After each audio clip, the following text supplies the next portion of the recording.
Majority Report with Sam Cedar, where every day's Casual Friday. That means Monday is Casual Monday, Tuesday, Casual Tuesday, Wednesday, Casual Hump Day, Thursday, Casual Thurs, that's what we call it, and Friday, Casual Shabbat. The Majority Report with Sam Cedar.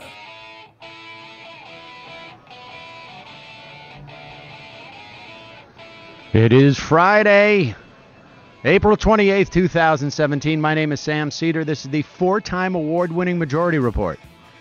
We are broadcasting live, not steps from the industrially ravaged Gowanus Canal in the heartland of America, downtown Brooklyn, USA, but in the other heart of America, Las Vegas, Nevada, specifically the exhibition hall at the Wynn Hotel for the 2017 Mass Torse Conference in Las Vegas, Nevada, like I said. On the program today, well, at the very least, I know we're going to be talking to Max Blumenthal, who's in town, Linda Lipsen of the AAJ. We're going to be talking to Arthur Grant of Public Justice, and me. We'll be talking also to me, maybe Michael and Matt and Kelly. On the program today, well, I'm not going to go through the news. We apparently, Trump thought being president would be easier than his old life, which I got to feel was probably pretty easy. He also thinks there's a major possibility for a major conflict with North Korea. He also wants to, claims he wants to renegotiate a trade deal with South Korea. Claimed that NAFTA was about to be renegotiated and then basically said that it wasn't. Basically nothing's happening except for people are talking about it not happening a lot. But we will get to that later in the program. Hey, Matt, if you have a chance, can you up my my sound that you're sending to me? That would be great. Folks, before we get to Max Blumenthal, I think it's anybody who has seen me on camera, although I have to say, I'm not wearing a tie today. It's Friday. It's Casual Friday, so I'm a little more casual than I've been here. And I have to say that this has probably been the most well-dressed I've been for 3 days in my entire life. And Kelly laughs, but I think that's probably an incredibly accurate statement.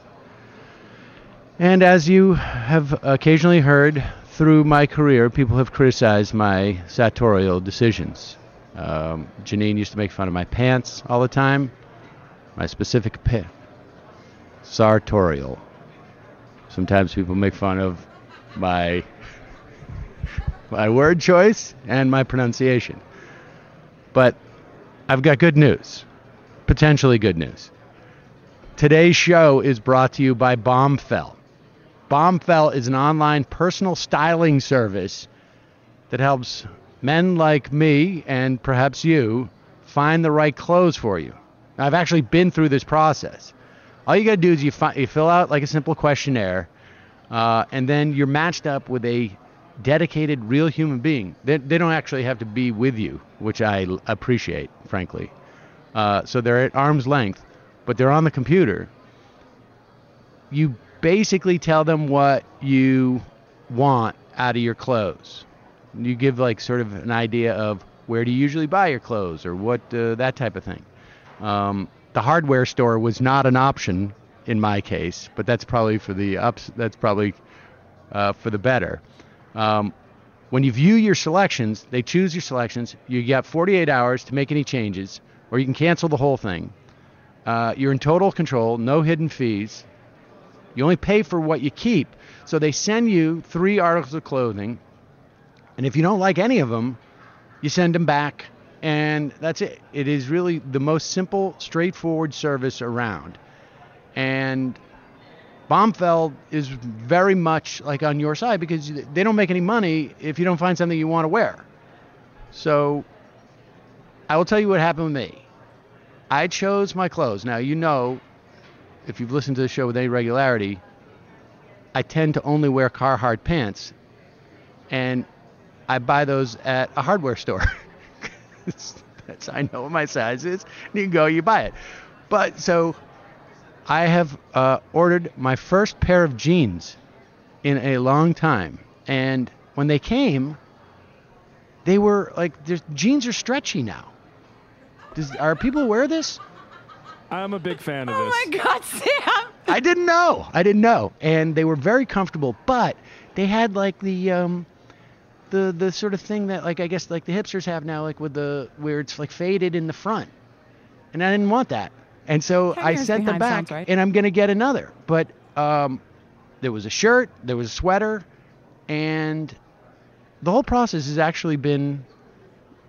I'm still okay, and I'm gonna get some good clothes, and so the process was very comfortable, and I get very, very anxious about buying clothes. Best of all, we have partnered with Bombfell to get you, folks, a special offer of $25 off your first purchase when you go to bombfell.com/majority. That's Bombfell, BOMBFELL.com/majority for $25 off your first purchase. Okay, let's get right down to it. Now, I'll tell you somebody who is not sartorially challenged. Right, Kelly? Did I say that correctly? Sartorial. Son of a bitch. Sartorially challenged. My next guest is... Jesus Christ. All right, enough. Is Max Blumenthal. Max, where are you writing for now? I am the editor. Oh, wait a second. What's going on? Can you hear me? Oh, there we go. I was worried Bombfell was going to be an arms contractor. Yeah, that's not necessarily... Like bombs falling. What am I doing here? I am the editor of Alternate's Gray Zone project, and it's a special section at Alternate dedicated to challenging the push for military intervention in the Middle East and explaining and reporting on how our endless war on terror and our support for Israeli occupation has affected our politics domestically and is pushing us to the right. And you got a book that's coming out soon too, is that right? Well, I'm working on a book. It's still kind of in the draft phase. Okay. But trying to make sense of why Trump happened, why Islamophobia became such a big factor in our politics, and what role our national security state played in fueling these. Before 9/11, going back all the way to 1979 when we initiated support for the Afghan Mujahideen, helped the CIA provided money for Osama bin Laden to build a network of tunnels along the Afghanistan-Pakistan border, which were just bombed last week by Donald Trump with the largest non-nuclear bomb ever dropped by the U.S. in history. So they're bombing the CIA's caves. And I'm writing about how this forever war has affected us back home, including in Europe. And it's clear, that we have created one series of catastrophes in the Middle East after another, including 3 major refugee crises from Iraq, Libya, and Syria, thanks to our interventions. And what has happened to the European politics?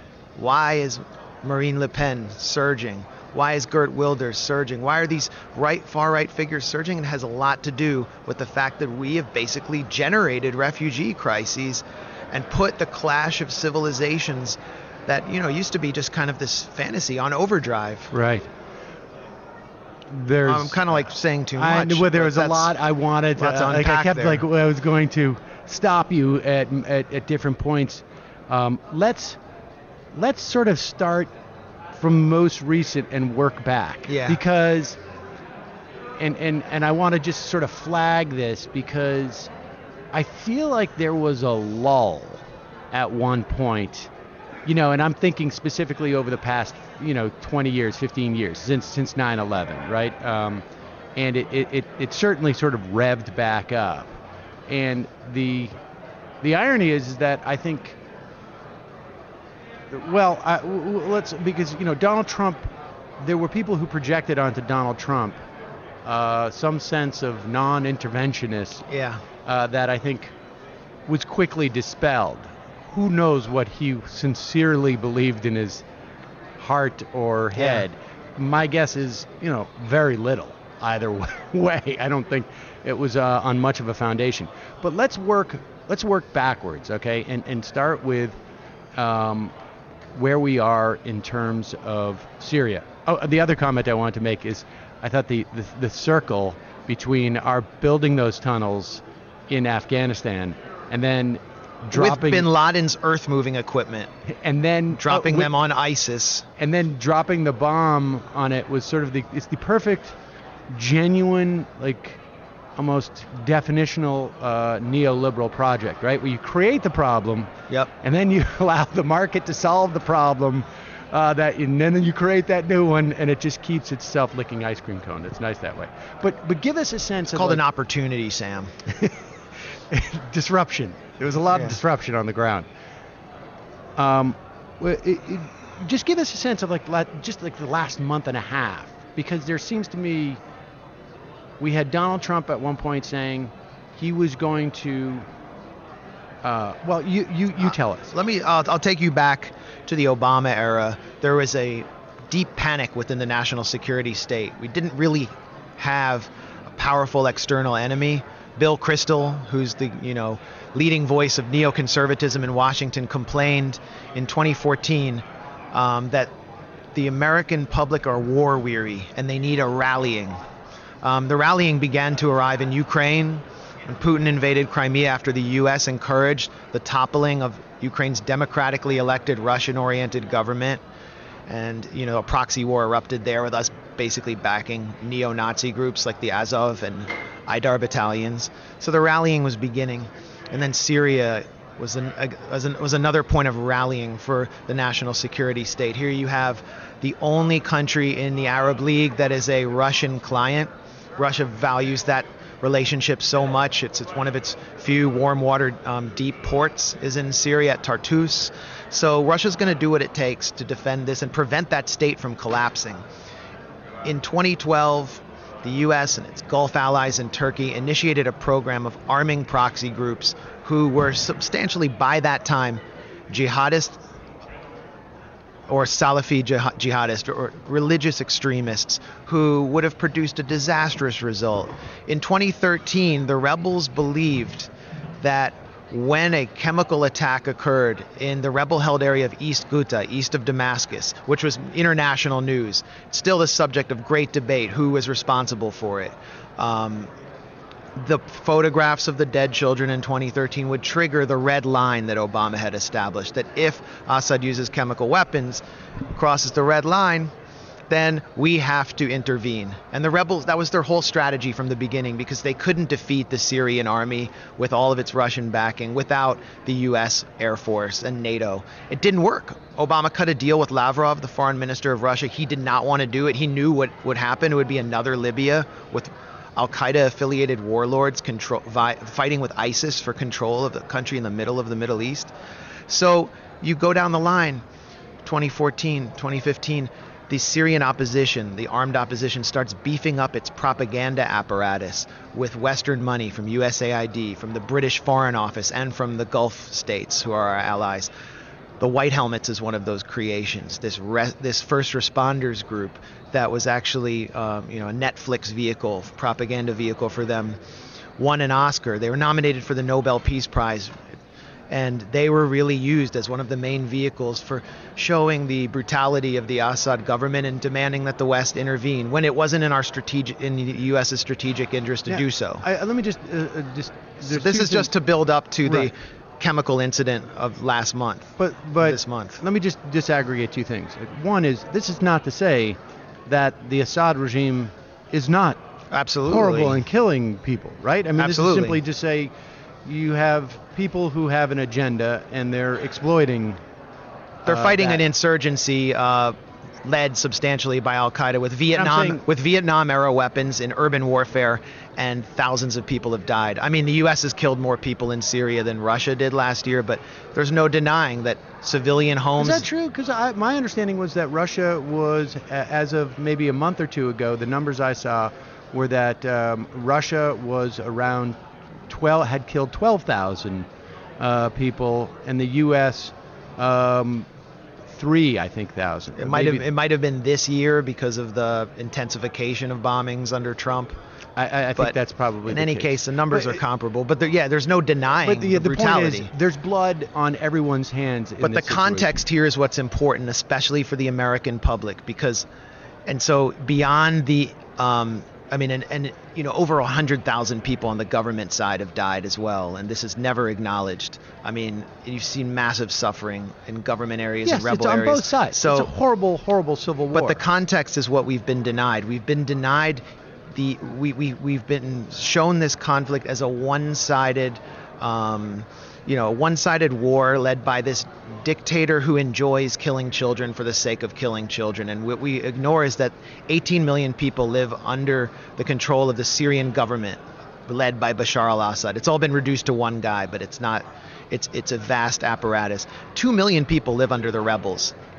7 million people have fled rebel territory to live under the government, to avoid being under the control of Al-Qaeda, which controls Idlib, which has banned music, which has banned women from wearing colorful hijab, which has banned weddings, which has carried out executions in the town square. All of the Christian families were driven out or slaughtered when the rebels took over Idlib.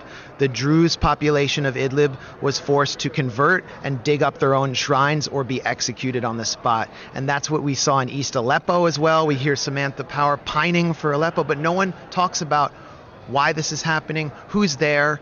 And East Aleppo, which was controlled by Al-Qaeda and a Salafist group called Arar al-Sham and some Western-backed groups, was right next door to West Aleppo, where the majority of the population lived under government control. So what does the government do?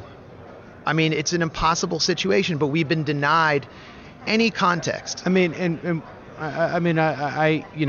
you've obviously are a lot more well-read and reported on this. I would say another potential scenario, I imagine some of those people, the civilians who are, and there's a huge, obviously, internal and external refugee problem.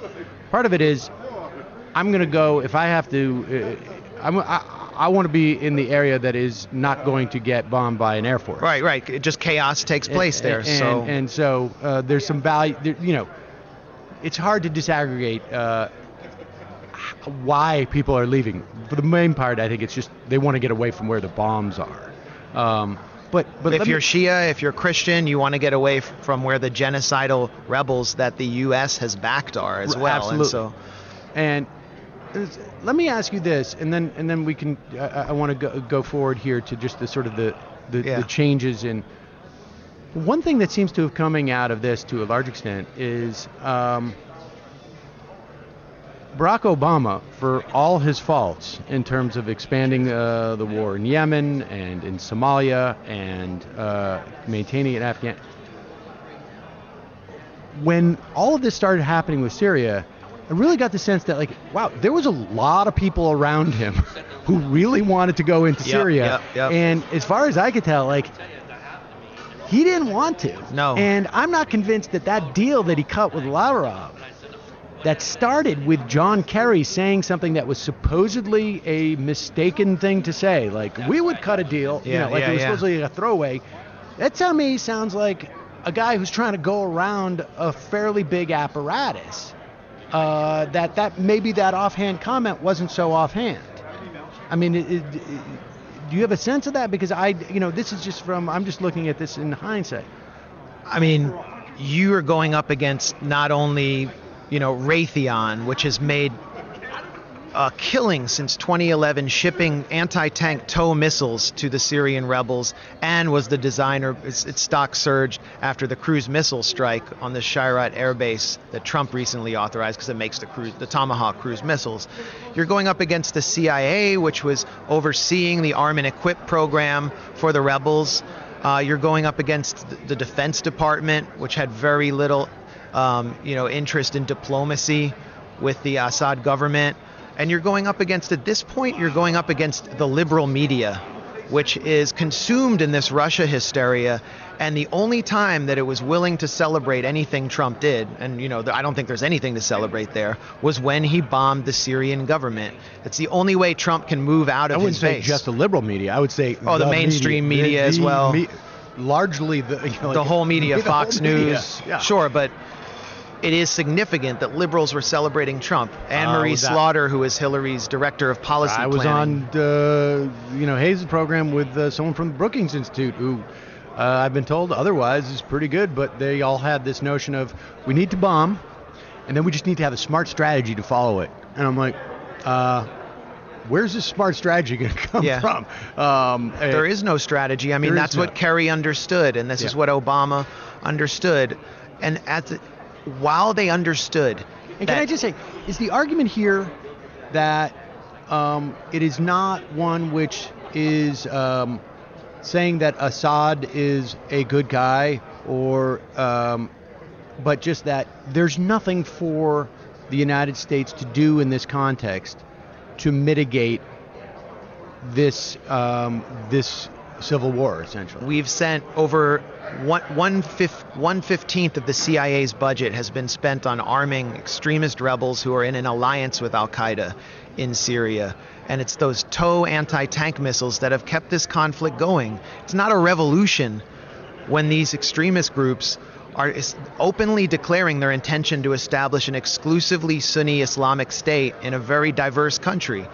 That's the agenda. So what the U.S. has done is kept the conflict alive, spawned a refugee crisis, sanctioned the country so that, like, for example, child cancer drugs, which were previously subsidized by the state, aren't available. And it spread this catastrophe to the West with just a massive refugee crisis coming to Europe.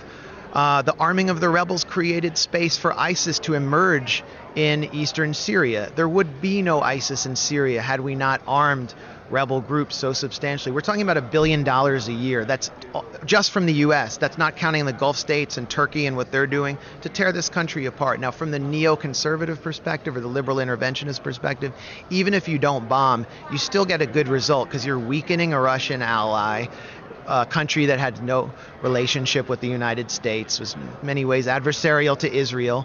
But you're not removing its government, so there's still enough stability that these Al-Qaeda affiliated groups so that they don't fully take over. So it's I look at it in terms of prolongation, just the systematic weakening and destruction of a country, and for the people who live there. This is the sort of the PNAC, the Project of the New American Century. Let's have a bunch of low-level conflicts because they're much more manageable. They diminish all the players involved and create us as a hyperpower. And you and I were out there during the Iraq War. Air America was against it. We were all against it. All the liberals were against it. History's repeating itself, and they're not against it this time. There's no counter narrative, and it's really disturbing to me. This is a neoconservative agenda. Do you think? Here's what concerns me, and then we don't have too much time, so I want to get to. What concerns me is not that there's an appetite now, because I don't think there is a big appetite amongst the American public to do this, and I don't think even broadly based, but I do feel like when we were about to bomb Syria, I did get that like really sinking feeling, like holy cow, it could happen again. It turned on a dime, and my biggest fear is like if there's a terrorist attack, all of this stuff, like they're locked and loaded essentially. Yep. And that to me seems to be the biggest threat. Not so much that we're going to engage, because I just don't think there's the stomach for that at this point, but that we're potentially one major terrorist attack away from falling into the exact same pattern as that happened 17 years ago. Well, we underestimate the role the Orlando massacre and San Bernardino played in Trump's election.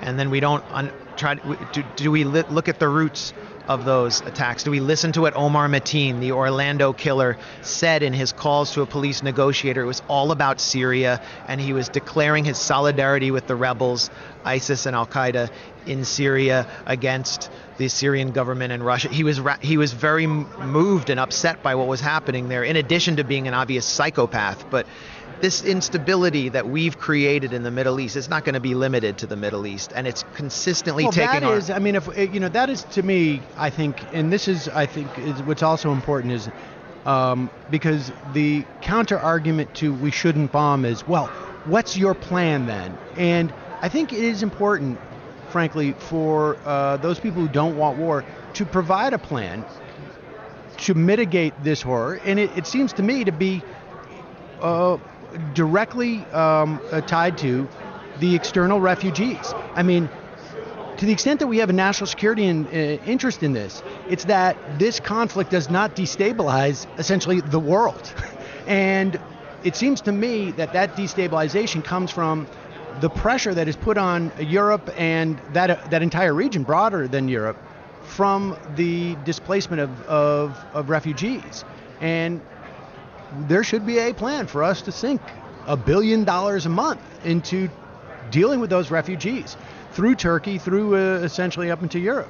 Yeah, I mean, we've spent significantly more money on weapons sales than on refugee aid, but the real plan needs to start with a negotiated settlement involving the Syrian government, ending this fantasy of regime change, and bringing stability back to that country, starting reconstruction, letting people live in their homes, involving the commanders on the ground. There's no discussion of it. And hasn't there been some attempt at a negotiation? Well, let me just make this one interesting point, which is that the day of the chemical attacks in Khan Sheikhoun in rebel-controlled Idlib, which triggered Trump's bombing, that day, diplomats, the foreign ministers of the EU, the Gulf states, were meeting in Brussels to discuss reconstruction in Syria for the first time over the stringent objections of the Syrian armed opposition. And I thought that was an interesting coincidence in timing. It was about time they talked about it, and it was all sabotaged with one very mysterious chemical attack. Yeah, I mean, I think it was interesting, I think, maybe that it got the attention that it got. I mean, we had Assad, I think, was using chlorine bombs. I mean, yeah, he's accused of using chlorine, but so the rebels have used chlorine I'm well. not. It's like, and it's a weird it's not. There's no military value to it. So but the point is, he was kicking the rebels' asses all over Syria. They were just getting crushed. They'd been removed from their base in Aleppo. Why upend all of that and put yourself in the crosshairs of the U.S. and the West all over again by authorizing a chemical attack? It just doesn't have any strategic logic. The only explanation I could find is that there's an analog between Trump and Tillerson basically saying, backing off. I mean, it seems to me the Obama policy was, we're for regime change, we're just not going to do much about it. Right. And that Trump and Tillerson came out a week before and said, we're not even for regime change. Amazing. We've got to let the Syrian people decide. Right. Which to me sounds like let the war continue. And maybe the message is misunderstood by Assad, like handcuffs are off. And the fact is that, if you're a brutal dictator, or whether or not you're a, brutal jihadist force, I mean, there's a reason. There's no strategic value to chopping heads off, although it scares the heck out of people. Well, for propaganda value, well, yes, it attracts foreign fighters. And from Assad's perspective, there's a certain propaganda value to saying, like, do you want this to happen to your kids? I don't know. I mean, I just think at that point in the conflict, with Russia fully invested, his back is not against the wall anymore. The conflict was moving to a denouement. And as you mentioned, the U.S. had reversed the long-standing policy of regime change. The rebels were being defunded by the U.S. up until 2015, the U.S. had funded a group called Nuruddin al-Zenki, which is an extremist Salafist group. It was supplying it with TOW missiles, and they entered into a coalition with Jabhat al-Nusra, which is the al-Qaeda affiliate, whose leadership is sworn loyalty to Ayman al-Zawahiri, bin Laden's number 2. The U.S. was funding this group, supplying it with weapons until 2015. This is one of the great scandals of our times that hasn't been exposed, and it really took until, I think, February, when Reuters reported that the arms shipments had finally stopped from Turkey. So this is another factor. They're getting disarmed. They're being defeated on the battlefield. Diplomacy is starting. The U.S. reverses the policy of regime change, and then a chemical attack occurs. So again, I don't understand from the Assad regime. It would be suicidal. And of course, in war, governments and armies do really stupid things. So. Right. I mean, for all we know, it could have been one person on the local commander saying like. Sure. Like in Chechnya that happened. But the reason I'm ranting is because we've just been denied all of this context. And I think the American public would benefit from actually knowing some of the history and knowing that the group that is leading the Syrian armed opposition right now it's in a coalition called Hayat Tahrir al-Sham. In 2015, they produced a video celebrating the 9/11 attacks on their official channel. I mean, why are we involved in supporting them? Why should we provide them with air support? Where's the national security value? The fact is that our national security state, which is kind of known as the deep state these days, and I think that's an accurate term, is willing to sacrifice national security imperatives, the safety of the American public, for imperial designs. And that's what it's done in Syria. Yeah, and I think, this dynamic, look, every interview I have here is, when I come to this, is about decisions that are made by large entities that involving billions of dollars, where the deaths or injuries or widespread misery of people are, really only an issue insofar as how much will they have to compensate if they get caught doing it 10 years later, and it's just simply a fraction of what the revenue is, and it's just part of doing business. And on some level, there's no reason to think that people working in those industries in the context of our government don't share some of those incentive structures. Yeah, it's the revolving door. That's another key factor of the culture of the deep state. And you saw the Washington Post publish editorial in support, I forget the name of the author, in support of Trump's cruise missile strike on Syria. Didn't mention that author, there's no acknowledgement at all in the piece that the author of that piece was a lobbyist for Raytheon, which is the maker of the cruise missiles. That's the level we're at. They were just proud about their missiles. Well, if they're proud, then say I'm a lobbyist for it. Like, don't hide that. Well, they're proud, but also humble. There's a lot of humility there. That's a good. But all right. So, lastly, just give me a sense. How do you think Trump's disposition on Syria changed, and is that where you think is Syria going to be the focus? Why is he just freelancing with North Korea?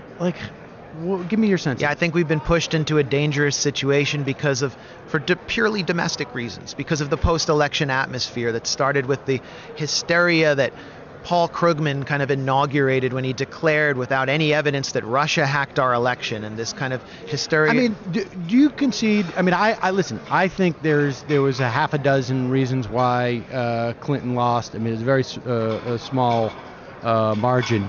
And I would put Russia maybe number 7 out of those half a dozen, frankly. if it's at all. Well, we have to have some proof somewhere. And but do you think there is no, at this point, do you think, I've seen multiple, congressional leaders come out of these hearings saying, Adam Schiff has gone to say, it's not just circumstantial. That was a shocking testimony by Schiff to me. That to me sounds like they have some genuine, or are you more skeptical about Well, when I go and look at his sources and get really granular with it, it looks like a gigantic scam. on a greater level than Iraqi WMDs because they didn't even have to try that hard. It was still, the 9/11 was still fresh and people were just willing to go along with it. But I mean, one of his sources was CrowdStrike, which is a cyber firm that's a for-profit cyber firm run by a Russian exile who's a fellow at the Atlantic Council, which is substantially funded by Viktor Pinchuk, the Ukrainian billionaire, close friend of the Clintons, and he's created this whole, Ukrainian nationalist division at one of the biggest think tanks in Washington to push this anti-Russian narrative. One of those fellows is the head of CrowdStrike. His co-founder is a former FBI agent who's an NBC contributor who comes and talks about all of the Russian hacking. And if you look at the report that they issued, which was paid for by the DNC. Who's that? The second CrowdStrike. Was it Malcolm Nance the second guy or no? No. Malcolm Nance is such a. This guy. There's no credibility there. But these people at least look credible. They have some expertise in cyber warfare. But you look at you read the paper and it's like, first of all, if you're not an expert in cybersecurity, you can't even understand the jargon. Right. But then you see that there's so many contradictions. They say that these hackers, Fancy Bear from Russia, were experts at covering their tracks, but they left some key evidence by coding in Cyrillic. Okay, if they're experts at covering their tracks, why would you code in Cyrillic and leave behind tracks? Doesn't add up. Then they issued another report in December claiming that Fancy Bear and the Russian, the FSB, the Russian security service, had hacked into Ukraine's an app that the Ukrainian military used to control its artillery pieces, that they had lost 80% of their artillery in eastern Ukraine from Russian separatists. And the Ukrainian military came out and said that's a total lie. We've only lost 15% of our pieces. Nothing was hacked. And the report was condemned so much that it was retracted. So this firm to me that Schiff is citing, which is for-profit, totally has an ulterior motive, is not credible. None of this stuff is credible. And then beyond that, when James Comey, the FBI director, asked for access to the DNC server that was specifically hacked, the DNC said, no, we're going to pay this shady for-profit firm instead to give us the result we want. We can't risk it with Comey. Why do you think Comey initiated the investigation with the Trump? Put aside the hacking of the election. Like I say, I don't think that's important. Do you think that there is no? Do you think that the stuff with Flynn and Manafort is all just ginned up? Is that it? Oh, the Manafort issue is fascinating. I mean, the guy was a complete slimeball. But here's what he was doing. He was working for Yanukovych, who was the democratically elected Russian-friendly prime minister of Ukraine, right? He was not Russian. And Manafort was just lobbying for him like he'd lobbied for Jonas Savimbi, the Angolan warlord who killed like 500,000 people. Nobody cares that Manafort worked for Jonas Savimbi because Savimbi was the #2 CIA proxy next to the Afghan Mujahideen. He's our friend. He was our bastard. You didn't get the emails either. Yanukovych was not our friend, but John Podesta, Hillary Clinton's chief of staff, through the Podesta group, was also simultaneously lobbying for Yanukovych. He was introduced to Yanukovych and his Party of the Regions by Paul Manafort. So they're all working together in this ring of sleaze. And then what happened was, I mean, I don't know how much detail you want or how much time we have. But we don't have much more time. But I just don't see with Manafort anything more sinister than the filth that's familiar to the Beltway. Okay. All right, fair enough. All right. So just give me a brief encapsulation, because I got another guest. A brief encapsulation? Well, listen to what Ben Cardin said. He keeps saying this. This is the Democratic senator from Maryland, very liberal guy, and he says, "We have been attacked by Russia. It was an act of war, and we must respond." It's that kind of rhetoric that I think created the atmosphere behind the bombing of Syria, and it's cultivated an atmosphere of at least brinksmanship in the Korean Peninsula that's just really terrifying to me. And let me just add that in terms of like the politics of this, if the worst thing you can say, if the way that you convince the American public that Donald Trump and Republican control of our government is is bad because Russia hacked our election. Yeah. There's a lot of bad stuff there. It seems to me that you've lost the thread a little bit. Well, it allows the Democratic leadership to attack Trump without having to do anything remotely progressive.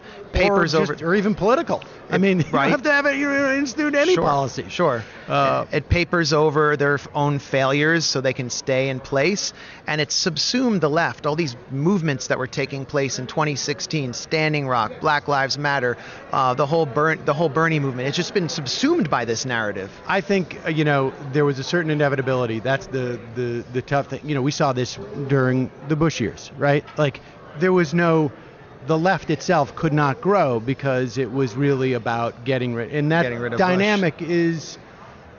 There's a certain inevitability to that dynamic, which is, frankly, why one of the major reasons why I didn't want Donald Trump to win was because we had a nascent, I think, but growing left in this country. All right, well, Max, we got to continue this conversation in the future, but people should check out your work. It's the Gray Zone. Yeah, alternate.org/Gray Zone Project. And we're putting up original reporting and analysis every day that you're not going to see anywhere else, including in progressive media, on the national security state, Islamophobia, and Trump's foreign policy. All right, well, someday we're going to talk about Sam Harris, but if you got another half hour, we can go. I would love to, but I've got somebody here, but we're going to do that. Thanks Max, lot. Thanks so much. All right, folks, coming over now to the table as we continue our, that's the thing at this conference. You run into a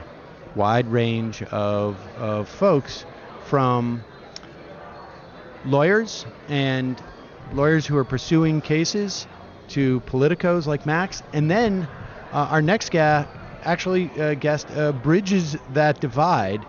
Linda Lipsen, what is your title exactly at the AAJ? I'm the CEO for the American Association for Justice. And the American Association of Justice is essentially a lobbying group, yes or no? No, we do a lot. Okay. We lobby, we educate, we have a magazine. We are your go-to for everything trial lawyer. So yeah. Okay, and we've spoken in the past at this conference, and so here, let me start with this. Yeah. What is, and I think this audience is fairly educated about the role that trial lawyers play in our society by not just getting compensation for people who are harmed by corporate negligence and malfeasance, and not just corporate, but other actors, and hopefully changing their behavior. That accountability is really important. Yesterday we heard from someone who was inducted into the Trial Lawyer Hall of Fame, who, as not even a mass tort case, filed a case against New York City 60 years ago that got the padding on the playgrounds that my kids play on now.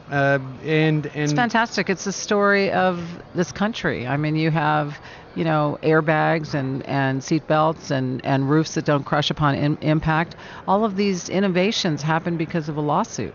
You have cleaner air, cleaner water, et cetera. Trial lawyers don't get the credit, but they're really the ones that are trying to bring justice to the country, but also they're trying to make companies that put issues of greed over issues of safety, they're trying to get them to do the right thing. And to the extent that we had any accountability of the bankers in the 2008 financial crisis, it all came from work that was done by trial lawyers. Yeah. So when Schneiderman heads that committee, and I think, frankly, the bank still got off without much accountability, and certainly, not just civilly, but also criminally, frankly. But all of that work that he based that settlement on was done by counsel of, maybe it was a pension fund from the University of wherever, and certain municipalities or whatnot. The one thing that trial lawyers do that I think is really also very valuable by bringing these cases is that they bring the wrongdoing to light.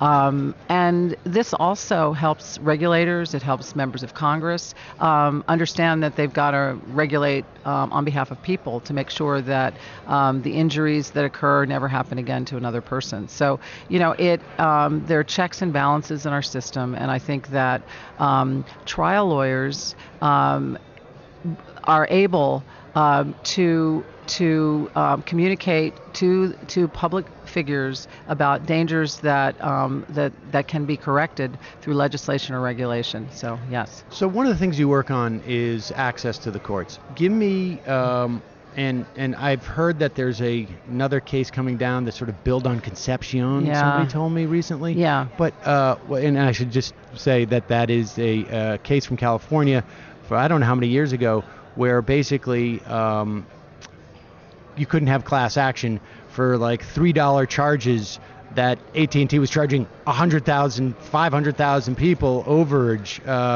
And of course, how do you adjudicate that? You're not going to get 100,000 people to go in and sue AT&T for $3. But what's different now with Trump, and what's different now with Gorsuch? Okay. Trump is probably the most litigious president we've ever had. And so he uses the courts to vindicate his rights repeatedly. However, outside of his address to Congress, where he talked a little bit about medical malpractice, we really don't know where he would be on these kinds of issues about access for ordinary people. We know that he likes access for himself and has in fact talked about expanding access for himself and others like him to sue media conglomerates for libel. So that said, we're concerned. We know he uses the courts, but we don't really know how he would stand on some of these issues. Regarding class actions and access to the courts, for little rip-offs, the only way to pursue them and to get justice is through banding together with others similarly situated and together asking a court to right the wrong. The Chamber of Commerce, the drug companies, the machine tool builders, the tobacco industry, they're all trying to, and banks particularly, are all trying to eliminate this approach to individuals getting redress, and they're doing it through in a number of ways. They're doing it through the judicial conference by trying to get rules that What is the judicial conference? The judicial conference is a group of federal judges that make rules pertaining to all of these aspects of civil and criminal litigation. So what's happened is that these companies they go to the judicial conference to shut the courthouse door. They go to Congress to shut the courthouse door on individuals. Then they go to state legislatures throughout the country to shut the courthouse doors. And then they complain. Then they complain that in certain areas where plaintiffs are getting justice, they complain that these are judicial hellholes. When really the judicial hellhole is caused by the companies not putting their resources into fixing their products or making products safe. Instead, they're asking Congress through hordes of lobbyists to shut the courthouse doors on individuals. It's unfair. It's not right. It continues, but we just have to beat them. How many people are there like you who are arguing on this side? I mean, I know, I would imagine if you were in Washington, you're looking for a drug lobbyist, that you could just walk across the street and you probably bump in one, on the crosswalk. But how many people are there? Well, we actually, in hearings, when there are hearings, I mean, unfortunately, during the last 4 months when Congress has been in session, they've had a number of these kinds of bills that would shut the courthouse doors on individuals on the floor of the House of Representatives and no hearings. But when there are hearings, you can walk in and there are, every seat is filled with a lobbyist representing companies, and then there are 5 seats that are devoted to folks that are representing ordinary people. So it's completely out of balance. But the public speaks louder often than lobbyists. You saw that from the Women's March. You've seen that from the Science March. But is there? I mean, do you think the public understands these issues? Like, I mean, or even not necessarily understanding them on a really granular level, but do you think that there is? I mean, where are we in terms of the public temperature on just the broad questions here about? Well, after the election, we started looking into this, because I can tell you this, that no one showed up November 8th begging Congress to eviscerate their rights. This was not on the list of things that people wanted to do. Did they ever do that? I mean, actually, during the Bush years, he spoke about these kinds of issues about 800 times. Like tort reform. Yes, and he had we counted in all of these various races, there was always an advertisement extolling the virtues of doing away with individuals' rights. This time, not at all. So I actually think there's a sea change. This was a fairness election. People were thinking the other guy's getting over on me, and I demand my rights. This was not about. This was not a pro-corporate electorate. This was actually an anti-corporate electorate.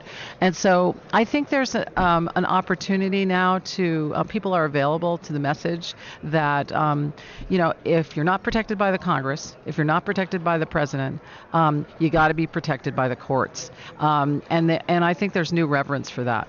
I really do. I mean, that anti-corporate message, were you encouraged by the way Democrats question Gorsuch? Because there was a lot of that, and let's put aside how sincere everybody was, although I happen to think Franken's fairly sincere on these issues. Oh, absolutely. But let's put aside that. But I feel like even those senators who are not necessarily my favorites, at the very least, they had that talking point, and they were using it that you're for the big guy and not protecting the little guy. I thought they reiterated that over and over again in their questioning. I was proud of the senators that questioned Gorsuch, and I think that Justice Gorsuch will carry that with him on the bench. That he must know that corporations are not above reproach, and that consumers need access to the courts. Now, you think he's going to carry that to the bench? I think he'll think about it. I don't know. I mean, the thing about Gorsuch that we know about is that he as a lawyer actually represented a couple of I think 2 times he represented plaintiffs. I think he might be the only justice on the Supreme Court that actually had real world experience representing plaintiffs. I think perhaps Justice Sotomayor might be the other. So I have to be hopeful. Right. I do think that the rigorous examination, I was proud of the rigorous examination that he got, but the votes are the votes, and the votes weren't there. If we had listeners, or if I mean, what can we do? Like, if there are people there who, and I think I've come over the years, probably have had a much better understanding of it over the past decade and a half, the value of trial attorneys.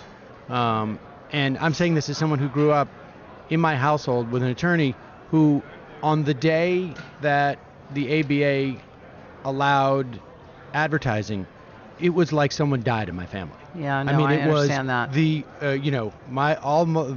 the lawyer relatives were just like, it's almost one of the few things I remember from my childhood. It was like there was such, I don't know, it must have been 10, I have no idea, but it was, there was a lot of trauma over this, and it's not the advertising is not the most sort of glamorous part of this industry, but you got to let people know that they have a claim here.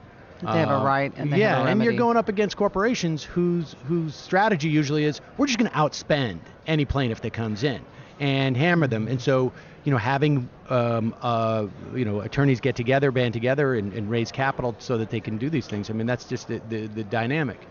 But if there are people who appreciate the importance of trial attorneys, like how do they promote that? Like an average person, how do they know? If because it's not talked about. There's not a lot of candidates who come out and say, we're going to open up. You rarely even hear something as innocuous as, we're going to open up access to the courts, or we're going to protect your right. People. There's almost no positive language. Yes, in our discussion. People focus on it when they are harmed. And then they start looking for help, and you're right. I mean, you can't get people to focus on. People say tort reform, right? Yeah, they don't even. People think it's something you eat, like a tort. But people say tort reform. Yeah. There is a language to close the courthouse doors. Right. But there's no sort of positive, programmatic thing that you can sell to the American public to promote. Well, you're asking a court. very psychological question, because people don't perceive themselves as victims. They don't want to perceive themselves as victims. And so only when they are harmed are they focusing on this. So when you talk about access to the courts, it's a very nebulous concept, because they don't need it. They don't think they need it. It's the same sort of dilemma with healthcare, right? Yes. You don't know that your health insurance is bad until you get hit by a bus. Yes, and it's complicated, and you just don't know about it. People don't know about the Seventh Amendment, right to trial by jury. People, when they say the Pledge of Allegiance, they don't focus on the last line, which says justice for all. They don't think about it until they're harmed. But when they're harmed, they start focusing. And you don't have to be a Democrat to be harmed. Republicans, Democrats, everyone. When the Republicans had a beef about Obamacare, disagreed with them, but when they had a beef about it, first thing they did was go to the courts. When they had a beef about gay rights, first thing they did was go to the courts. So it's silly, really, to think that the courts are just for one side or the other. The courts are for everyone to vindicate their rights. And only when people feel perceived a harm do they focus on it. And it's part of this has to do with the fact that civics are not taught. Yes. And people don't understand a lot of things. And it's a very sad thing. I don't think people really understand the role of Congress. I don't think people really understand the role of the Supreme Court. Congress understands the role of Congress sometimes. But all right, so how if there are people who appreciate the importance of this, how is there anything for your average person listening to this who can? Absolutely. Well, absolutely. First of all, I think that individuals can make a difference. I think that when this legislation that was designed to shut the courthouse doors on class actions, when that was being considered on the floor of the United States House, 30,000 people wrote in saying that they objected to that. That's a huge number. And the consequence of that was that every Democrat voted against it and 15 Republicans voted against it. So does the AAJ maintain do you send out alerts to people? Yes, Can people sign up for an email blast? We do, like and the advent of social media has really helped get the word out, because before social media really took off, it was really hard you had to go to broadcast television and very expensive. Now, everybody's on Facebook, about 70%. I think, frankly, the airlines is a prime example. I mean, the airlines, Bill O'Reilly, you can find a lot of examples of how there's a lot more corporate accountability, because the bar to let other people know. In some ways, I don't want to get too ethereal about this, but there is that same quality with, let's say, Twitter and Facebook that you get in a class action lawsuit, which is one of us alone, but when we connect all these people together, there's a lot more or Yelp, power. Yeah. or there's a lot of avenues like that. You look at what just happened with United. United acted horrendously, forcing that passenger off their plane, and they settled the case today because of the outpouring of opposition to what they did. Do you guys but also because of a lawsuit, Right. the threat of a lawsuit.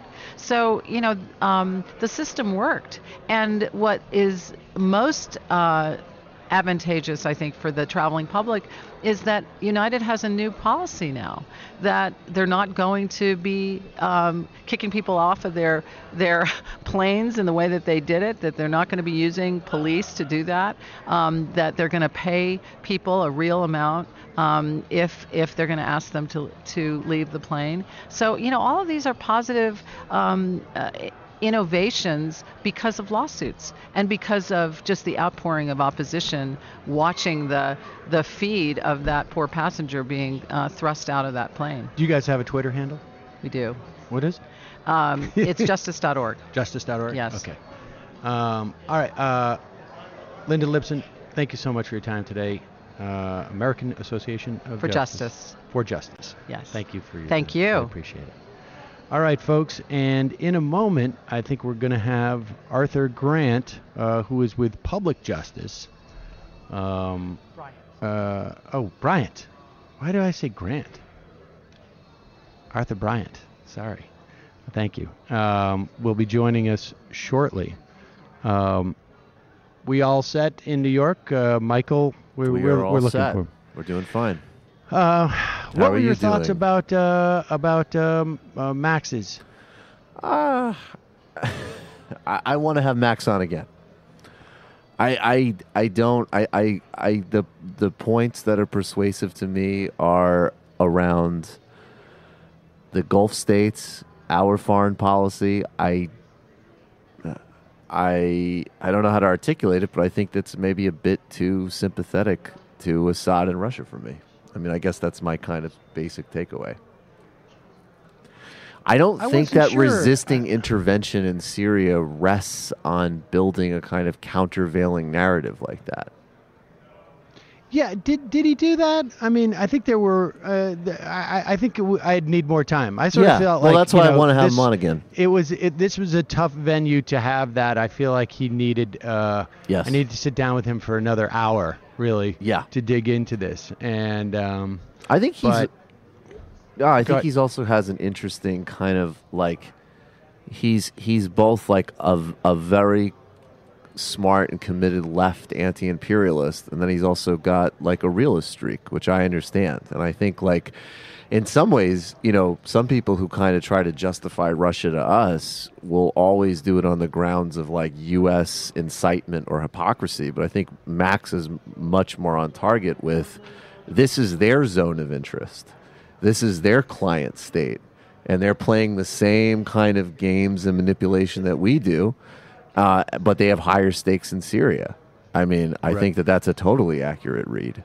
And I guess I generally agree with the Russia stuff, that Democratic Party, we say that a lot, Democratic Party leaders use that as an evasion, but I don't know if that's really going to lead us to actual like armed conflict with Russia. I don't know about that. And I think there is, I suspect there's a little bit more there than Max does. Yeah. And I don't know that it's hugely relevant. Like I said, I think America tries, not I think. We do. We try and influence other elections. It's really more of an issue of what the contacts are with the Trump administration and what they're up to. But and if it's really just a question of just accuracy and truth, I think it's becoming increasingly more difficult to deny that there was Russian involvement. Like I say, I don't think that's as relevant, and it's almost, why are we having that part of the argument? But we were joking the other day that like what we're seeing with, I mean, certainly with Flynn to some degree and Manafort, it's like the smoking gun is like the gun that we saw get shot months ago. Like, a lot of this stuff is kind of visible and transparent for a while, you know? Like, yes, there's clearly members of the Trump team that have connections with Russia in some capacity. I mean, that seems very well established. I'm just waiting now for the guest to appear. I'm just wondering why you didn't ask him about being on Grey's Anatomy. He doesn't like to talk about his Grey's Anatomy work. It's really awkward. I guess. But I did get an autograph for you, Kelly. Okay, thank you so much. And meanwhile, I mean, what Donald Trump is finding being president hard, which now we have the answer of like, why did he want to do this? Because I thought it would be just like one big Abilify trip. But now it turns out it's like an Abilify trip where you're not winning.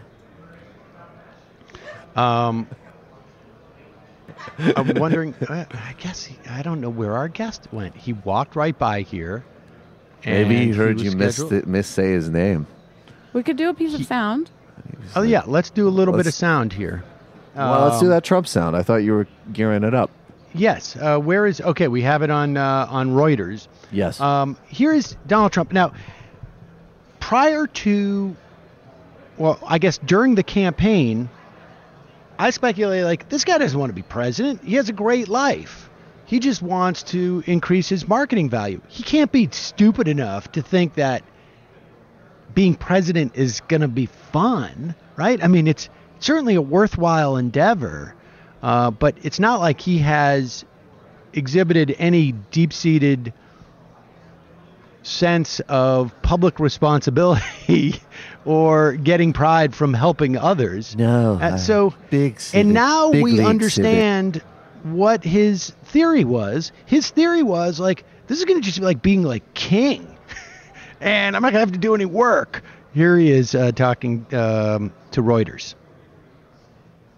Life. I loved my previous life. I had so many things going. I actually, this is more work than in my previous life. I thought it would be easier. I thought it was more of I'm a details-oriented person. I think you would say that. But I do miss my old life. I like to work, so that's not a problem. But this is actually more work. And while I had very little privacy in my old life, because I've been famous for a long time, this is much less privacy than I've ever seen before. I mean, but you could have never seen this coming. Do you know? He gives away what he thought it was, right? Do you hear Completely. that? Play it again, Matt, from the beginning, because he goes, he realizes, oh, I can't say this, but watch, go play it again, Matt, from the top. I loved my previous life. I had so many things going. I actually, this is more work than in my previous life. I thought it would be easier. I thought it was more of I'm a details-oriented person. I think you would say that. All right, stop it. But right there. Okay, I thought it would be more of and then he shifts. I mean, I'm a details-oriented person in my life. So in other words, he thought like, I didn't think I have to deal with any of the specifics.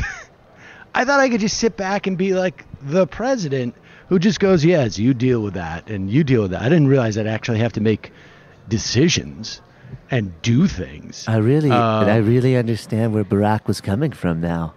That's like the funniest thing is that he really was sitting there being like, what Barack needs to do is you sit down and you say, I decree. And then everything happens, and then you have jobs. Why isn't anybody doing this? Yeah, well, now we know that the guy just had absolutely no notion of what it was to be president. And he's a TV. He is a TV person. I mean, that's like It's like if you watch anything on the History Channel or any kind of like garbage grade C history programming, plus the Fox News right wing, and then like the corporate CEO leadership worship, which are like probably to the extent he has any intellectual influences, those are like the three main sources. And all of those things are like, and then Reagan made a decision, and then Roosevelt said whatever, and that's it. All right, you guys here? Right. Yep. All right. Joining me now, Arthur Bryant. He is the chairman. The chairman of Public Justice. Arthur, lean into the mic, if you will. Oh, great. Thank you. Chairman of Public Justice at publicjustice.net. Arthur, we've spoken before in the past, yes. and just remind everybody what Public Justice is. Public Justice is a national public interest law firm created by lawyers all around the country to take on cases that somebody needs to bring because they advance the public good, whether or not they'll make any money. Cases that absolutely are essential to preserving consumers' rights, workers' rights, civil rights, access to the courts, environmental protection, that benefit the public enormously, and somebody needs to bring, whether they'll make money or not. And do you guys choose your cases based upon its ability to have an impact going forward in terms of changing policy by an industry or the device maker or the government? Precisely. I mean, private law firms have to choose their cases, for the most part, based on whether they can make money off them to keep the doors open. Public justice takes on cases based on whether they will have an impact, whether they will change the world for the better, whether they'll benefit the public. And the way we do that, without focusing on attorney's fees, is it is a membership organization supported by the public and by lawyers all around the country because of the good that we do. I want to talk about any of the new cases you're working on, but I want to go back to one case that you told us about, and maybe this was about a year ago, and that was the one gun manufacturer. Remington, excuse me. Remind people about that case, and Sure. I understand there's been some new revelations too Yes. since that time. Well, the litigation involves the Remington 700, which is the single most popular rifle in America. There are 7.5 million of these rifles out around the country. And it turns out Remington has known for decades and simply denied and refused to tell the public that it has an enormous, horrific defect in the rifle itself, which can make it fire when no one pulls the trigger. So imagine you've got a gun in your house, you're out hunting with a gun, whatever it is, and you think it's trusted and reliable, and often it is, but every once in a while, when you don't expect it, the gun fires on its own. We first learned about this when a man named Richard Barber, an NRA member who lives in Montana, ardent gun rights advocate, expert marksman, actually trains people to shoot. He would regularly go off with his wife and 2 children on hunting trips for the weekend. And that was a family activity. And he comes back from a family activity one weekend, and his wife is emptying the rifles to empty the model of the Remington 700 that they had at that time. You have to take off the safety to empty the rifle. That was not an issue at all. She takes off the safety. Her finger is nowhere near the trigger. The rifle fires on its own, shoots and kills their child. They are, of course, devastated. And they actually, relatively quickly find a lawyer who, it turns out, has several such cases.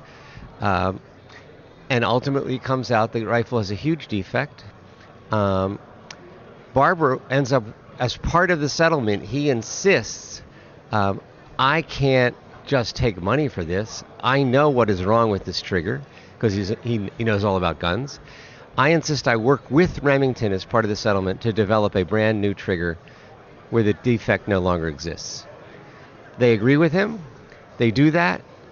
And he thinks all is great, as best as it can be. Even though he's lost his son, at least he's prevented it for the future. The new trigger goes into production. And he believed that he had an agreement with Remington that when the new trigger went into production, they would recall and retrofit the 7.5 million guns out there with the unsafe trigger. By the time it goes into production, his lawyer has died, and Remington has changed hands. And the person he had to deal with is no longer the head of Remington. And Remington now denies they ever had any deal and is not recalling or retrofitting anything, and it still insists there's nothing wrong. And so he comes to me at Public Justice, and he says, Arthur, I am dedicated to saving other people from having what happened to me happen to them. A friend told me there was a case in Montana federal court like mine 5 years before mine. And I went to the courthouse, and the name on the court file of the case was Sealed versus Sealed. Oh. And there's no way to tell what the case is about. You can't tell what was in the docket. I know public justice fights secrecy in the courts. Can you help me get this unsealed? And we did. And what we discovered when we unsealed the court record. And when did this the unsealing take place? I'm going to say 2010, maybe. And what we discover is, first, 5 years before his child, Gus Barber, was shot and killed by this rifle, the same thing had happened to another person, another kid. That must have been just devastating to him. Absolutely devastating. I mean, they were already devastated by the death of their son. Right, of course. But now they find out 5 years before that, the same thing had happened to somebody else. The case had been settled, and it was sealed. And so Rich Barber is now not only furious at Remington, but he's furious about court secrecy, because he feels if this case had not been sealed, his son would be alive. Right. Because he would have known about it. Right. So he does two things. First, the other thing we find in the court file is it's been going on for decades. There was case after case after case. And these sealed records in this one case, which was called Electorate versus Remington, show it's gone on for decades. So Rich decides, first, he can't abide by court secrecy. He's got to stop it. He actually goes to the Montana state legislature and gets them to pass an anti-court secrecy bill named after his son, the Gus Barber Anti-Secrecy Act in Montana. Second, he takes the documents to CNBC. CNBC does a special called Remington Under Fire. People can find it on the web, Remington Under Fire, and it shows what Remington knew and what, when it knew it. But Remington responds not by saying, okay, the gun is defective, we admit it. We will recall and retrofit these rifles. Instead, what it does is it actually spends over $2 million developing a counter-documentary that says CNBC doesn't know what it's talking about. There's nothing wrong with this gun. Yes, we've settled these cases. Some we've won, some we've lost, some we've sealed things. But we've tested this gun internally. We've paid experts to test this gun, and we can't get it to fire unless somebody pulls the trigger. Which tells us the gun is not defective. There is something that the owners are doing with it that is causing it to fire. And they refuse to recall it. That's their story. There's nothing wrong. Rich Barber knows this isn't true. He was involved in the whole thing. So he becomes an expert witness in cases. And with the internet, he can make it clear and expose. And he starts getting called by people who's lost family members or things. He becomes an expert witness, and he gets access to Remington's documents in case after case. They're all under a secrecy order or a protective order in each case, but he as an expert witness can see them. He just can't share them with anybody. But he learns more and more about what Remington knew and when he knew it.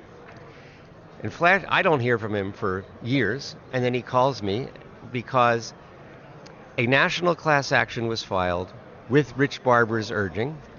A proposed settlement was reached that would make anybody who owns one of these 7.5 million guns, if they file a claim, if the settlement is approved, they could get the gun retrofit for free with a safe trigger. but all the documents are still secret. Give me a sense of when this was. This was 2 years ago. Okay. So a proposed settlement is reached 2 years ago. Rich Barber calls me, and he tells me all this, and he says, Arthur, a proposed settlement has been reached. Anybody who can make a claim will get a free retrofit of their trigger. And I said, well, congratulations, this is great. He said, no, it's not great. And I said, well, why?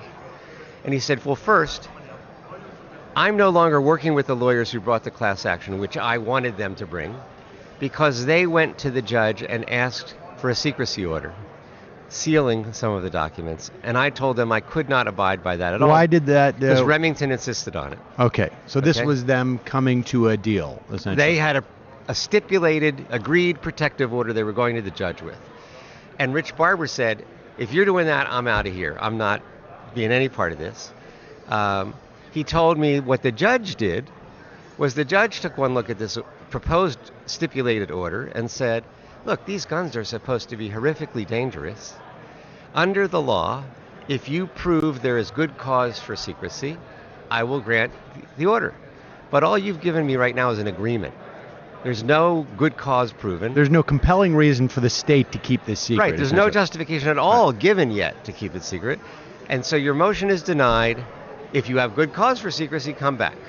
But it's denied, right?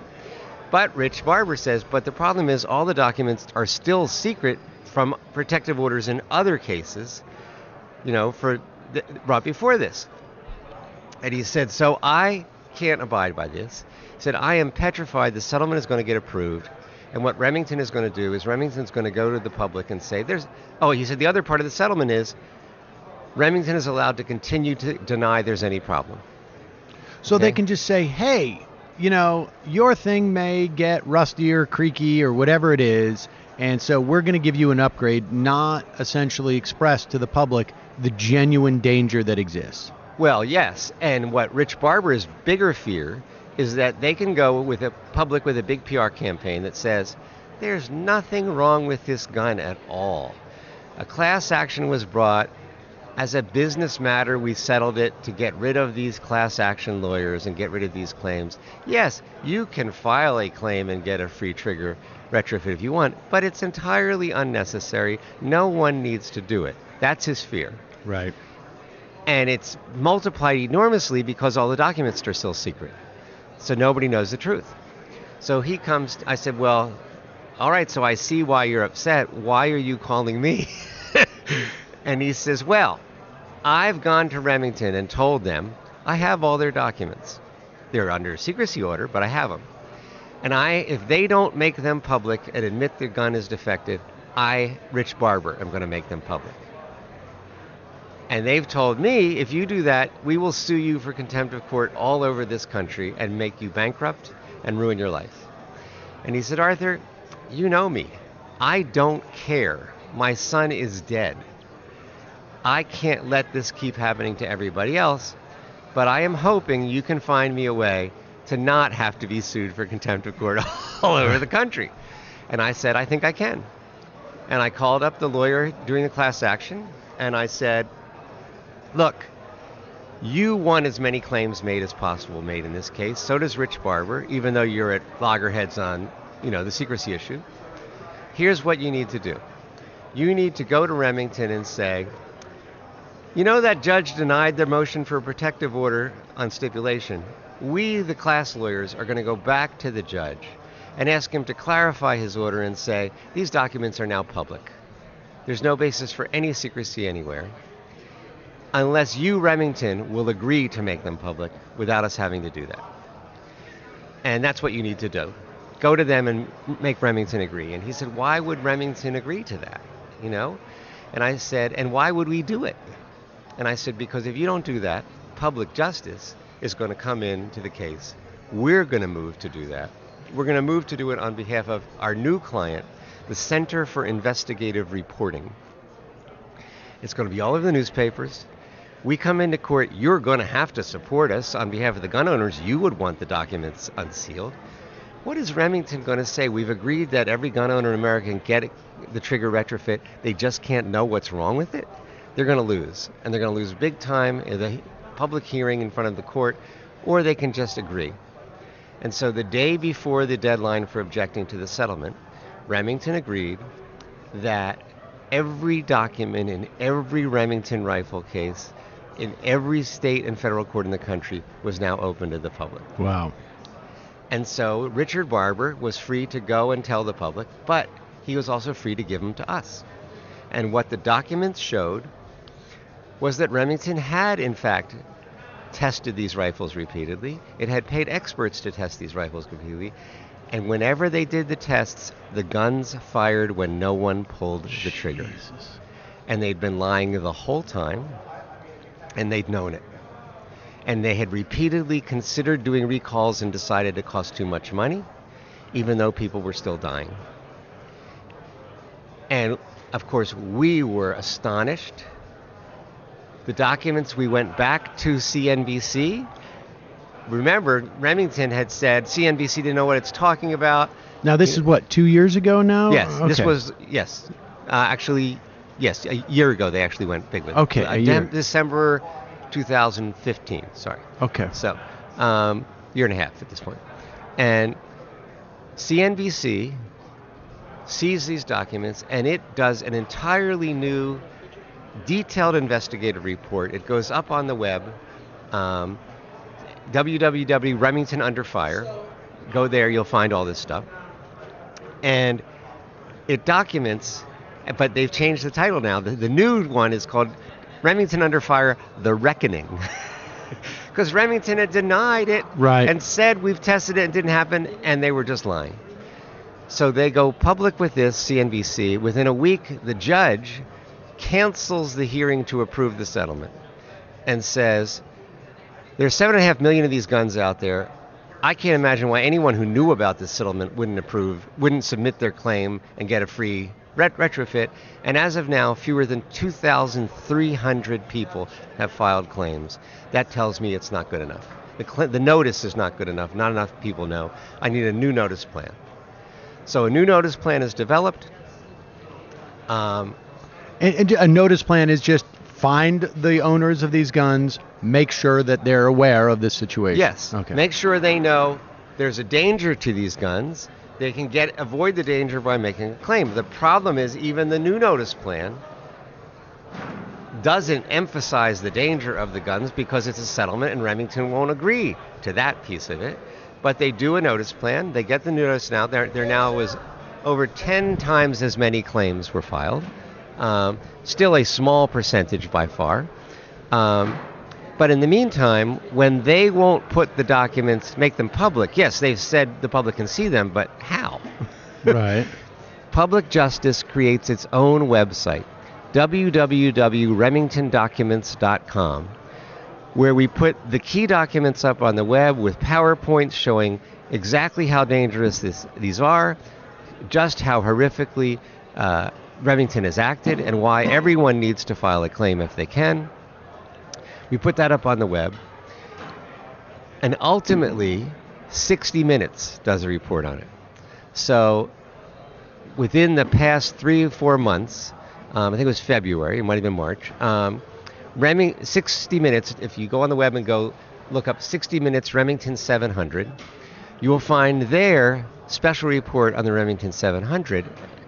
And to show you about the impact just making things public can have, the program focuses primarily on the case involving Zachary Stringer.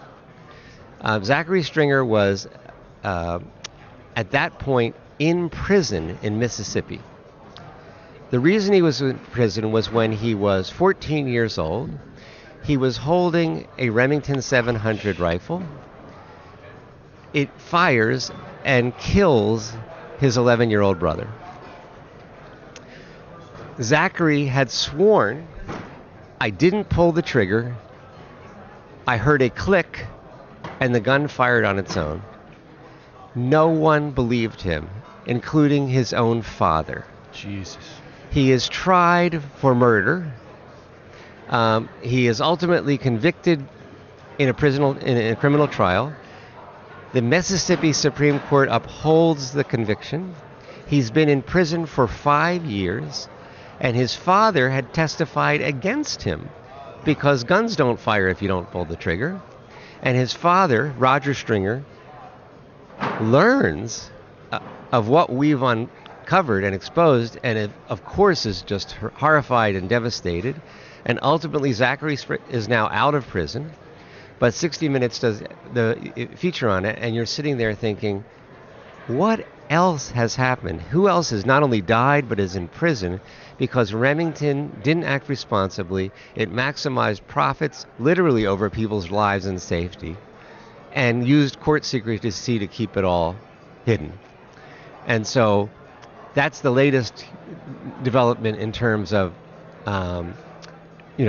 what we know. People should absolutely, everybody needs to know how dangerous these guns are. Go to www.remingtondocuments.com. The website will show in detail. It will also show how to make a claim to get this retrofit for free.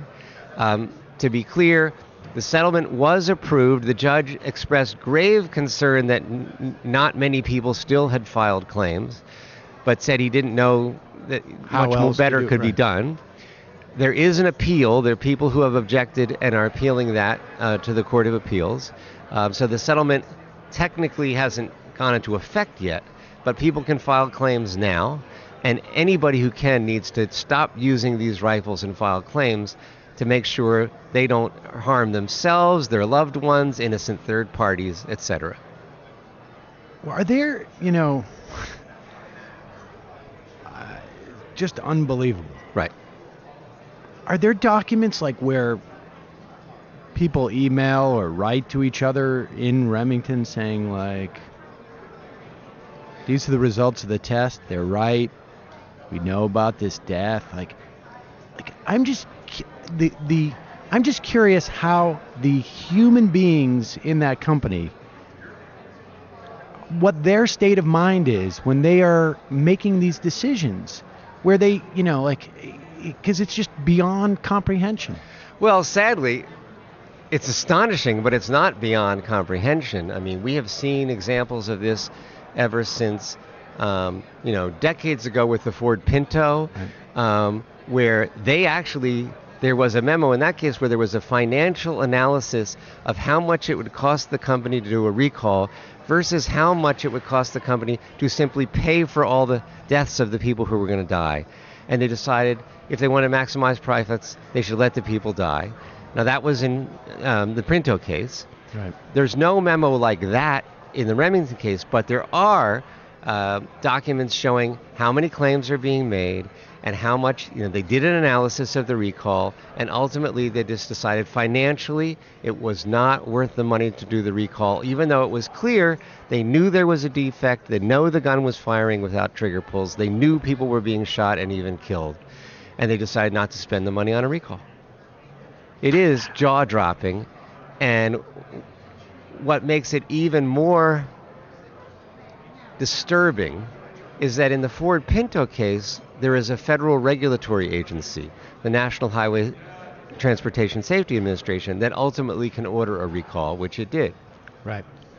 In the area of guns, there is no federal agency. So because of the NRA and because of the Second Amendment and because of Congress, and so what that means is all of the responsibility, none of this relieves the car manufacturers or the gun manufacturers of responsibility, but it means in the gun area, all of the responsibility is on the manufacturer. It has to do the right thing. Ideally, you would like to think because they're decent human beings, but what we uncovered, for example, was the defect in this trigger was the Walker Fire Control. It was named after the designer of the trigger. Mike Walker in the 1940s designed it. It was a great design in a bunch of ways. It had this defect. And within 6 months of designing it, Mike Walker had identified the defect and urged them to do it differently, and they didn't do it. It really is astonishing, and it's a really horrific case of a nationally prominent company consciously choosing to sacrifice people's lives to maximize its profits. And it's still happening. People are still getting shot. People are still dying. And even after 60 Minutes, even after all the documents we've put on the web, Remington is still insisting there's nothing wrong with this rifle when they know that's not true. Crazy. Yes. Just crazy. I was going to ask you if there's another case, but I mean, like that, it's devastating. Totally. Well, one thing I will add is this is a perfect example of the kind of critically important work that public justice does that doesn't generate a penny. So we've gotten all these documents unsealed. You don't make attorney's fees for that. We created an entire website to notify the public. You don't get any money for doing that. We ended up getting Roger Stringer to learn about this. Zachary's now out of prison. I don't want to claim, personal credit or anything for that. But what I'm saying is all this came from public justice's work in significant part. What makes our work possible is people joining as members or giving contributions. Our website is www.publicjustice.net. Anybody listening who isn't a member or a contributor, we hope you will give as little or as much as you can. It's all tax deductible. But it's what allows us to expose outrages like this and correct them. Well, I really appreciate the work you do. The story about the father is just... Right. We will put that on the site at majority.fm. Great. Arthur Bryant, thank you so much for your time. Thank you. Really appreciate When it. you do post it, will you send me whatever you send Oh, so yeah. I can get my communications? We will. To director? All right, guys. Hey, let's take a quick break. Matt, will you play some music? Matt, you still there? Matt? Okay, play a quick break.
Stick to the shadows when I can.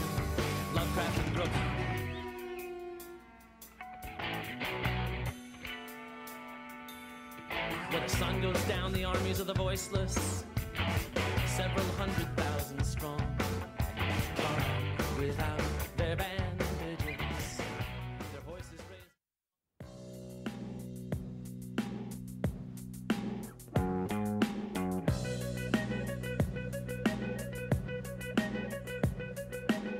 Something you said to me, but I can't explain it.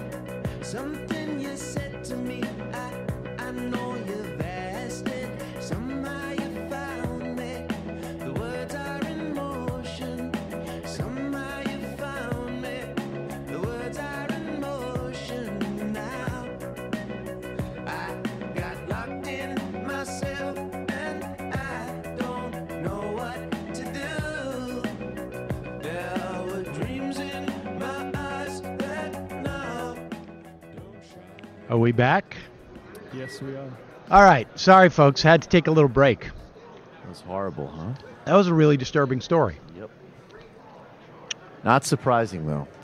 We were talking here about how, like, and not to defend this generally, but, like, sometimes in China you'll see a story of, hey, you know, this CEO knew that lead was in the baby formula, and he went on trial, and the trial was a day, and next week he's getting shot in the head. You're like, yeah. Maybe we could just ship the entire Remington C-suite to China. It's just impossible to imagine how people make that calculation. I'm just It's capitalism. blown away by it. Capitalism followed to its full logic. I mean, it's Unbelievable. It's every gun manufacturer. They're making guns. It's cost of doing business. I mean, yes. I mean, that's that. I think there's some truth to that too.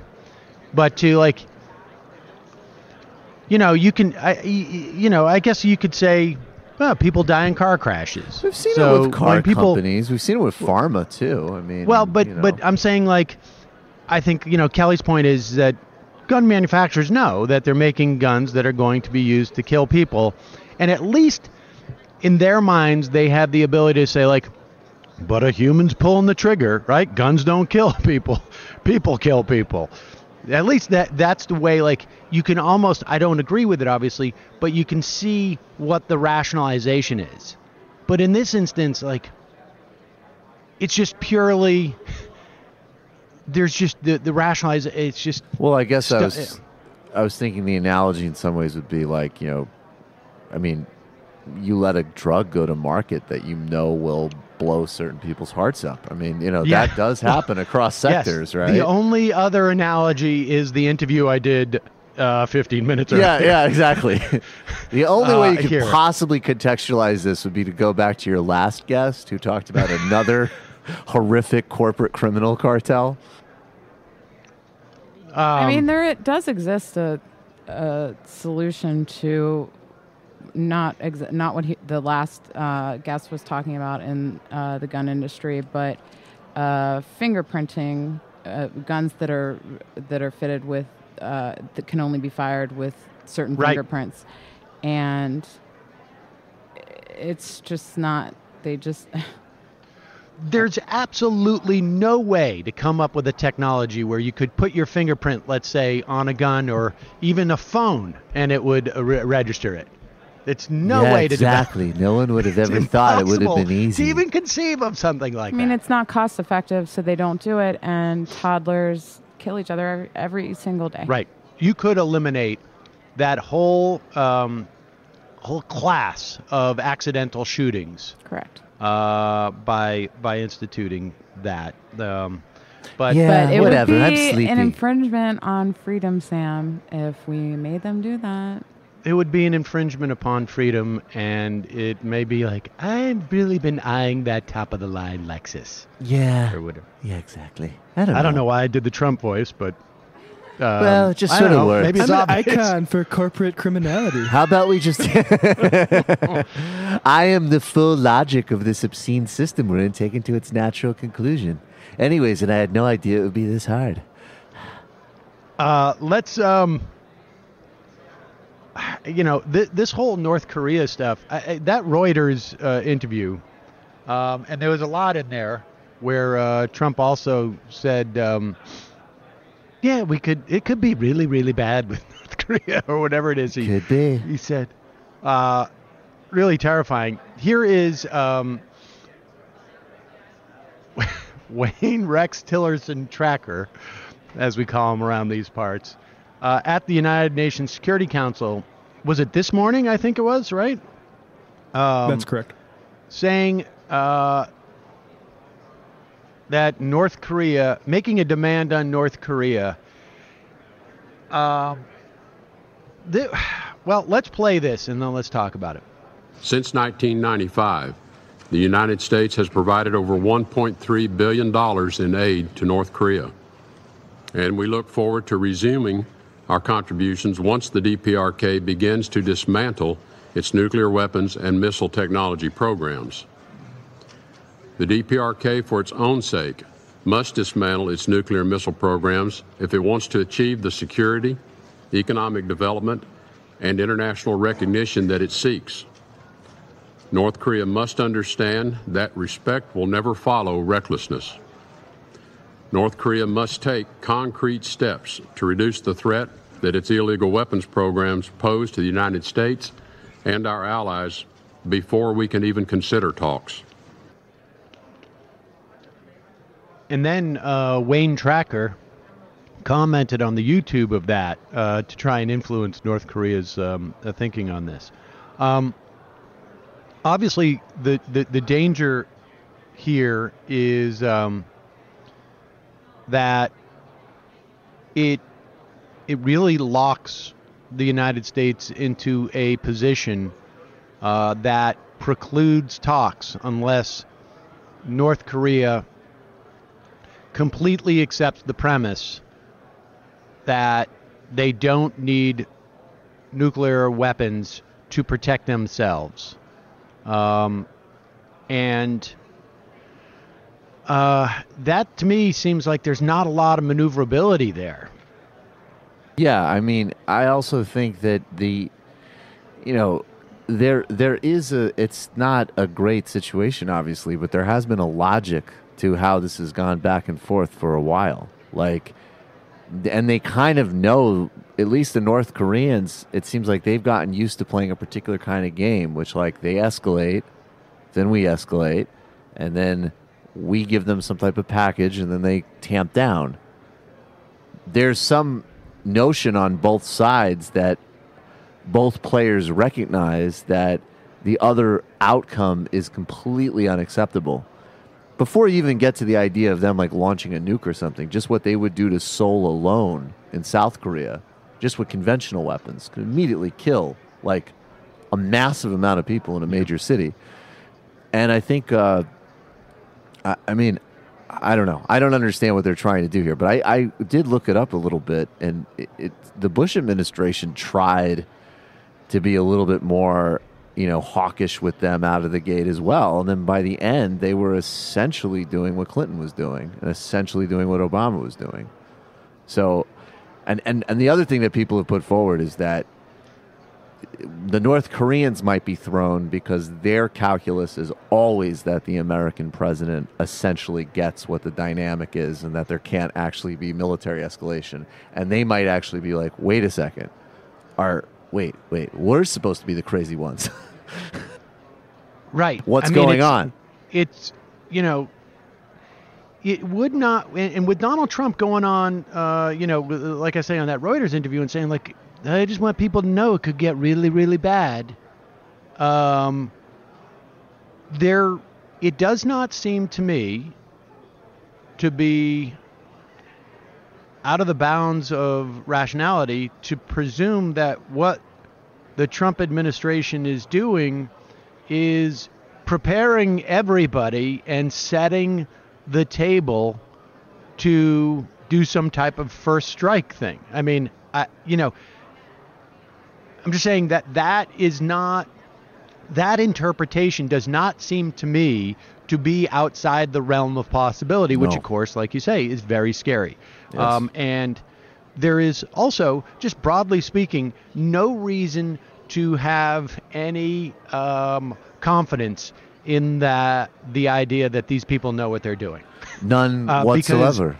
They have shown time and time and time and time again in the very short 100 days that they have no idea what they're doing. Long 100 days. Yeah, on just about everything, right? I mean, from the moment where he forgets to sign the executive order to vetting your chief national security advisor to going 180 degrees on your policy in Syria over the course of 6 or 7 days. There's no to being completely understaffed. There was a story where apparently Rex Tillerson blew off the head of a major multinational organization from Africa. Just literally canceled their big meeting hours before it. Yeah, just sort of like they weren't from Chad. There's no oil. There must be no oil there. Biggest sign of disrespect, that you could show. I mean, there just seems to be constant rudimentary failure by this administration. And this is a situation where you have to hope that she did influence Trump when they met a couple of weeks ago. He loves me. He loves me. Exactly. And he loves can me. Get on the phone and be like, you are a great businessman and a great leader. And I know that your idea is not to bomb them. I know that you have a brilliant strategy. And let me just help. Exactly. Right, that's exactly what I've been doing. Right. Yeah, she gets it. You want more chocolate cake? You get it. Exactly. This guy's amazing. You know what? Manipulate the currency. I never do it. Yeah, Just do it. Do what you want to do with the currency. Who cares? You think you can give Ivanka and Jared the honeymoon suite? Or what am I kidding? Me and Ivanka. Love the Chinese people. Me and Ivanka. I the love honeymoon them. Suite. And people say I'm racist. By the way, I love yellow people. Okay? You sit down, you have a bowl of rice, you figure it out. I love you like white on rice. Get it? Get it? I get it. And she's just like, you know what? Fuck it. Yeah, Fuck it. yeah. Whatever. Do what you want to do. That's pretty good. That's pretty good. Oh, yep. I sure do get it. Yep. You are funny. This is more difficult to pretend I like your humor than pretend I agreed with the statements during a struggle session, you orange-faced prick. Over the phone's much easier to pretend that I like you. She's doing like a jerk-off motion amongst a bunch of like dour-looking Chinese diplomats. Oh. You still there? Yeah. Okay. Sometimes it sounds like you guys cut out. All right. Well, let's.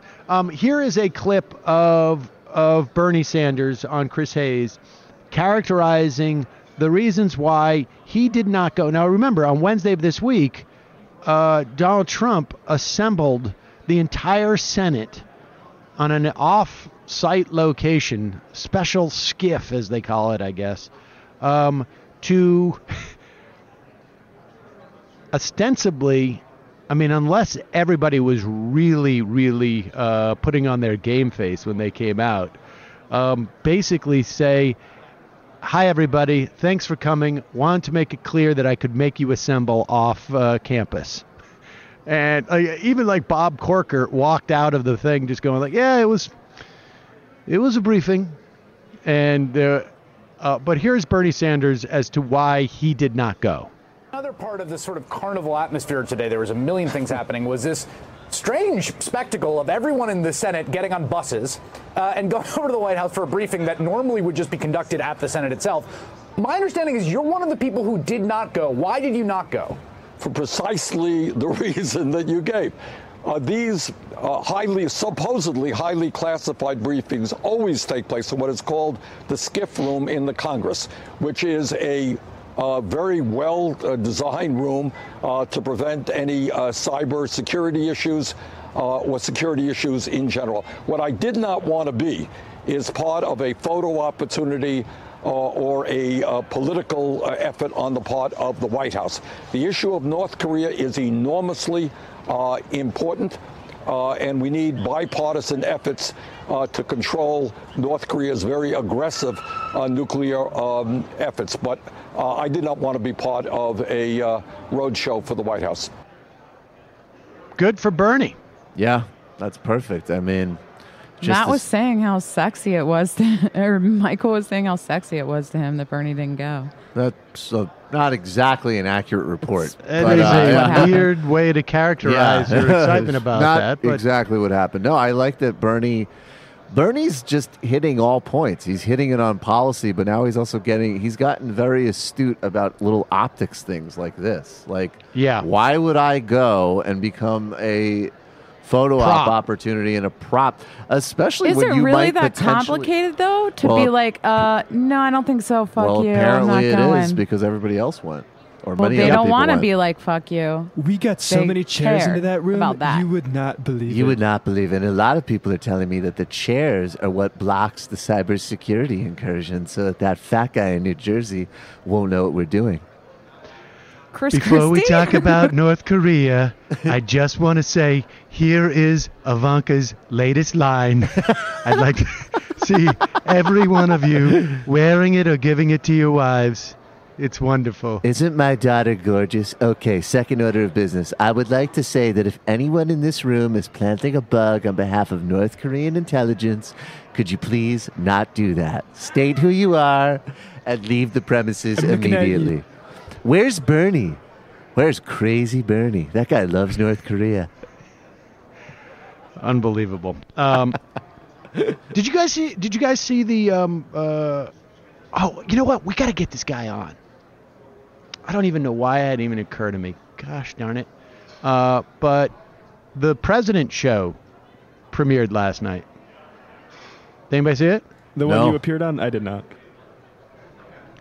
The, that guy, Anthony, who does the Trump impression.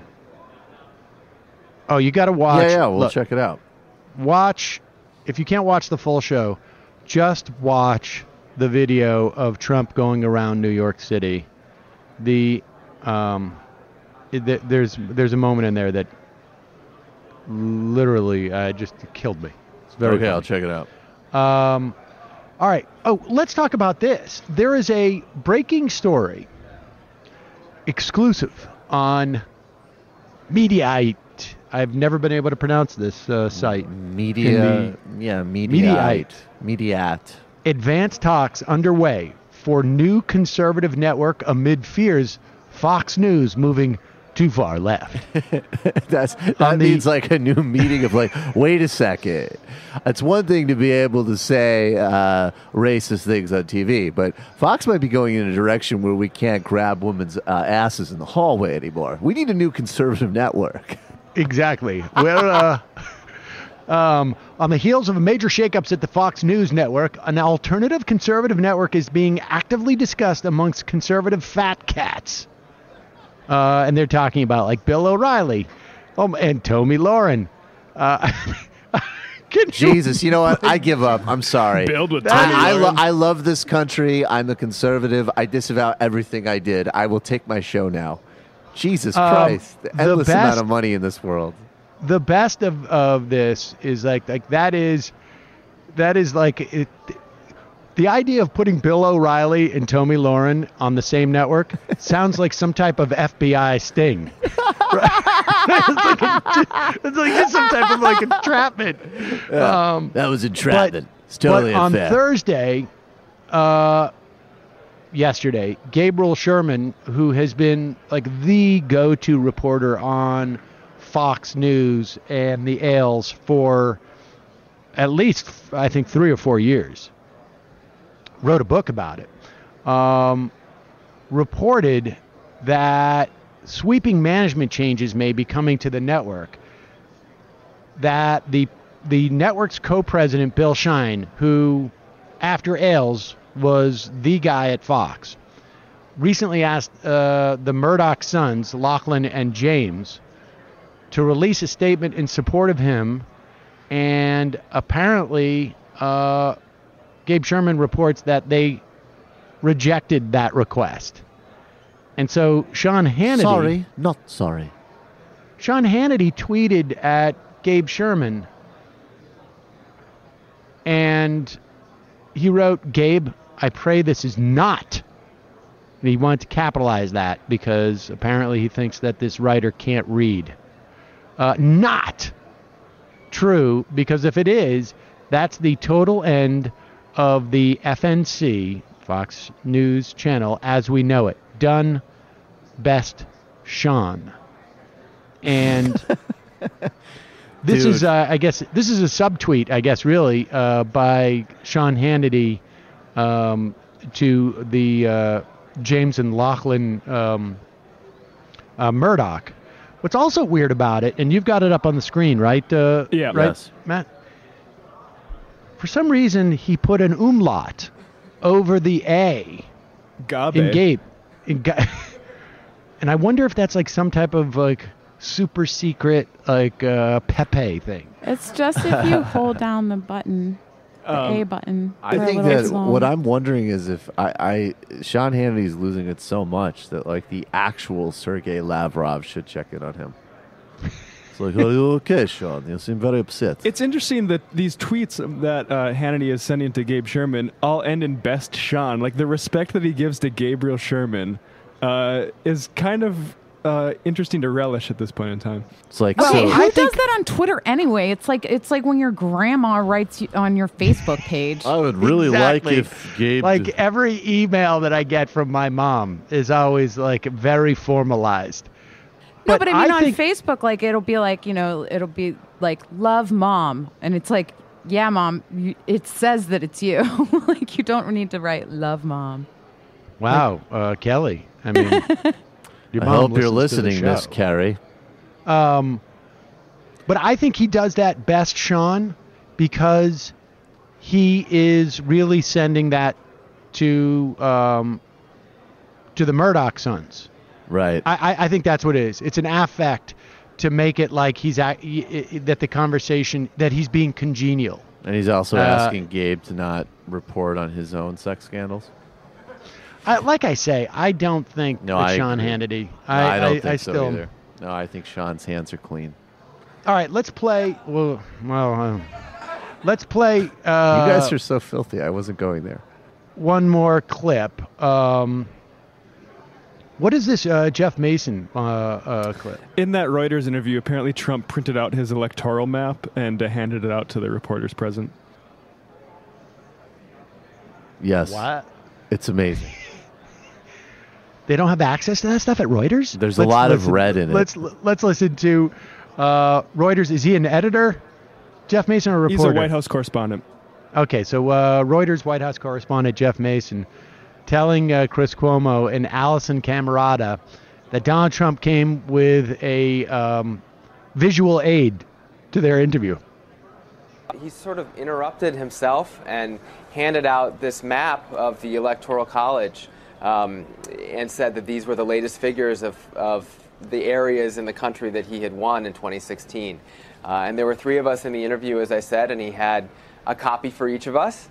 And so it was just clear that the election, even 5 months later, after he's been in office nearly 100 days and gone through the transition, remains very much on his mind.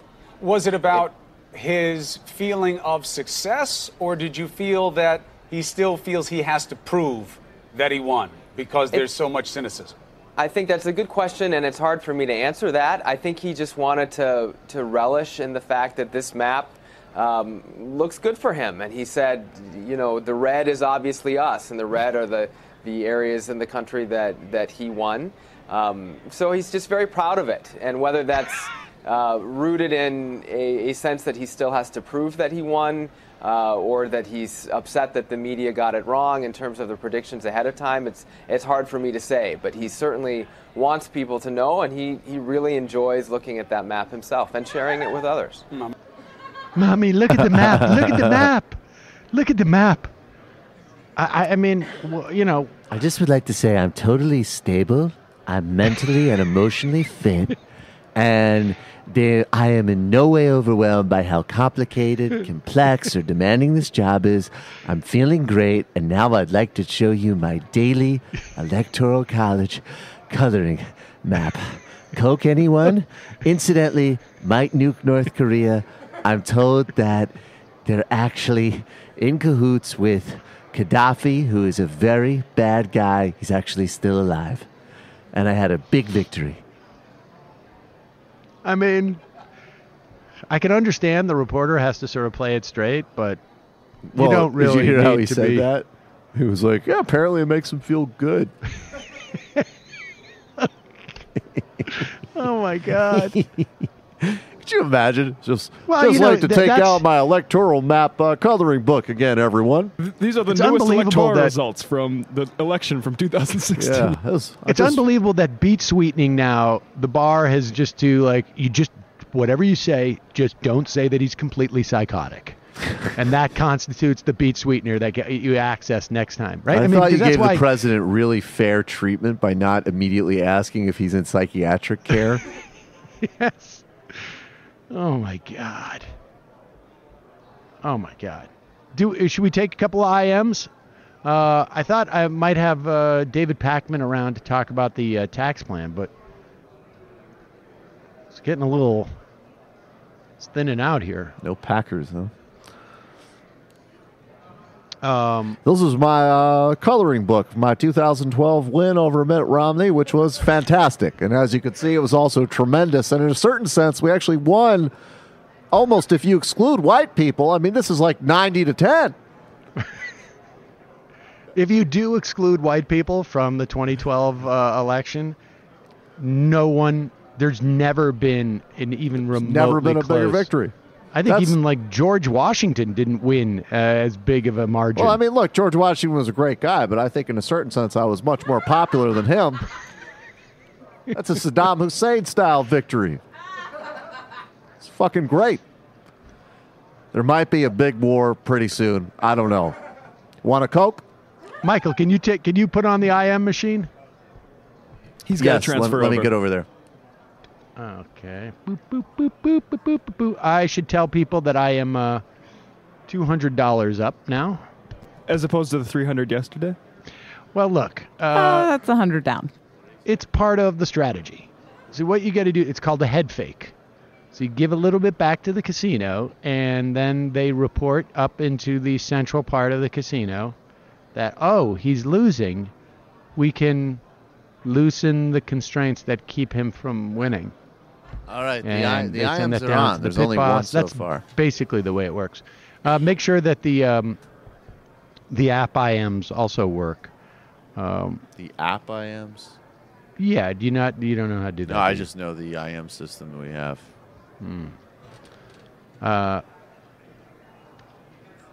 I mean, wait, I don't know. This is the app IM, right?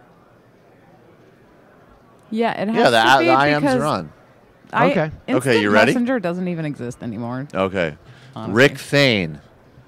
Another Remington 700 story. Rambo sues Remington over Model 700's Walker fire control. I guess that's another Remington that is- safe. Is that another thing? That is the story. It was Okay. the Walker. I'm pretty sure. I mean, Oh, this is I- the one that was used in the Rambo movie. oh, is that right? This is an Alaskan hunter claims he was seriously injured in September 11th, 2009 when his Remington rifle went off by itself. No, that sounds like the same thing. That is, yeah. Yeah. I imagine that's the exact same thing. I mean, this is. I mean, the story about the. I mean, can you imagine? I mean, the anguish that the brother felt that he was holding a gun or whatnot, and it shot his younger brother to death. Yeah. And then sitting there as you are being convicted for killing your brother, and your dad's basically saying, my son is a killer of my other son. And then going to jail, being in prison for 5 years because of that, and how the father must have felt when he realized he completely abandoned. I mean, that. Yeah, that's just. It's not as bad, but it's. I remember there was a story with. Remember the Toyota brake thing? That was another kind of major corporate malfeasance, and There was a Vietnamese guy who got convicted. He was an immigrant. He got convicted of a reckless driving charge. And he said in the trial, like, his defense was, I couldn't brake. And everyone was like, what, bullshit. Right.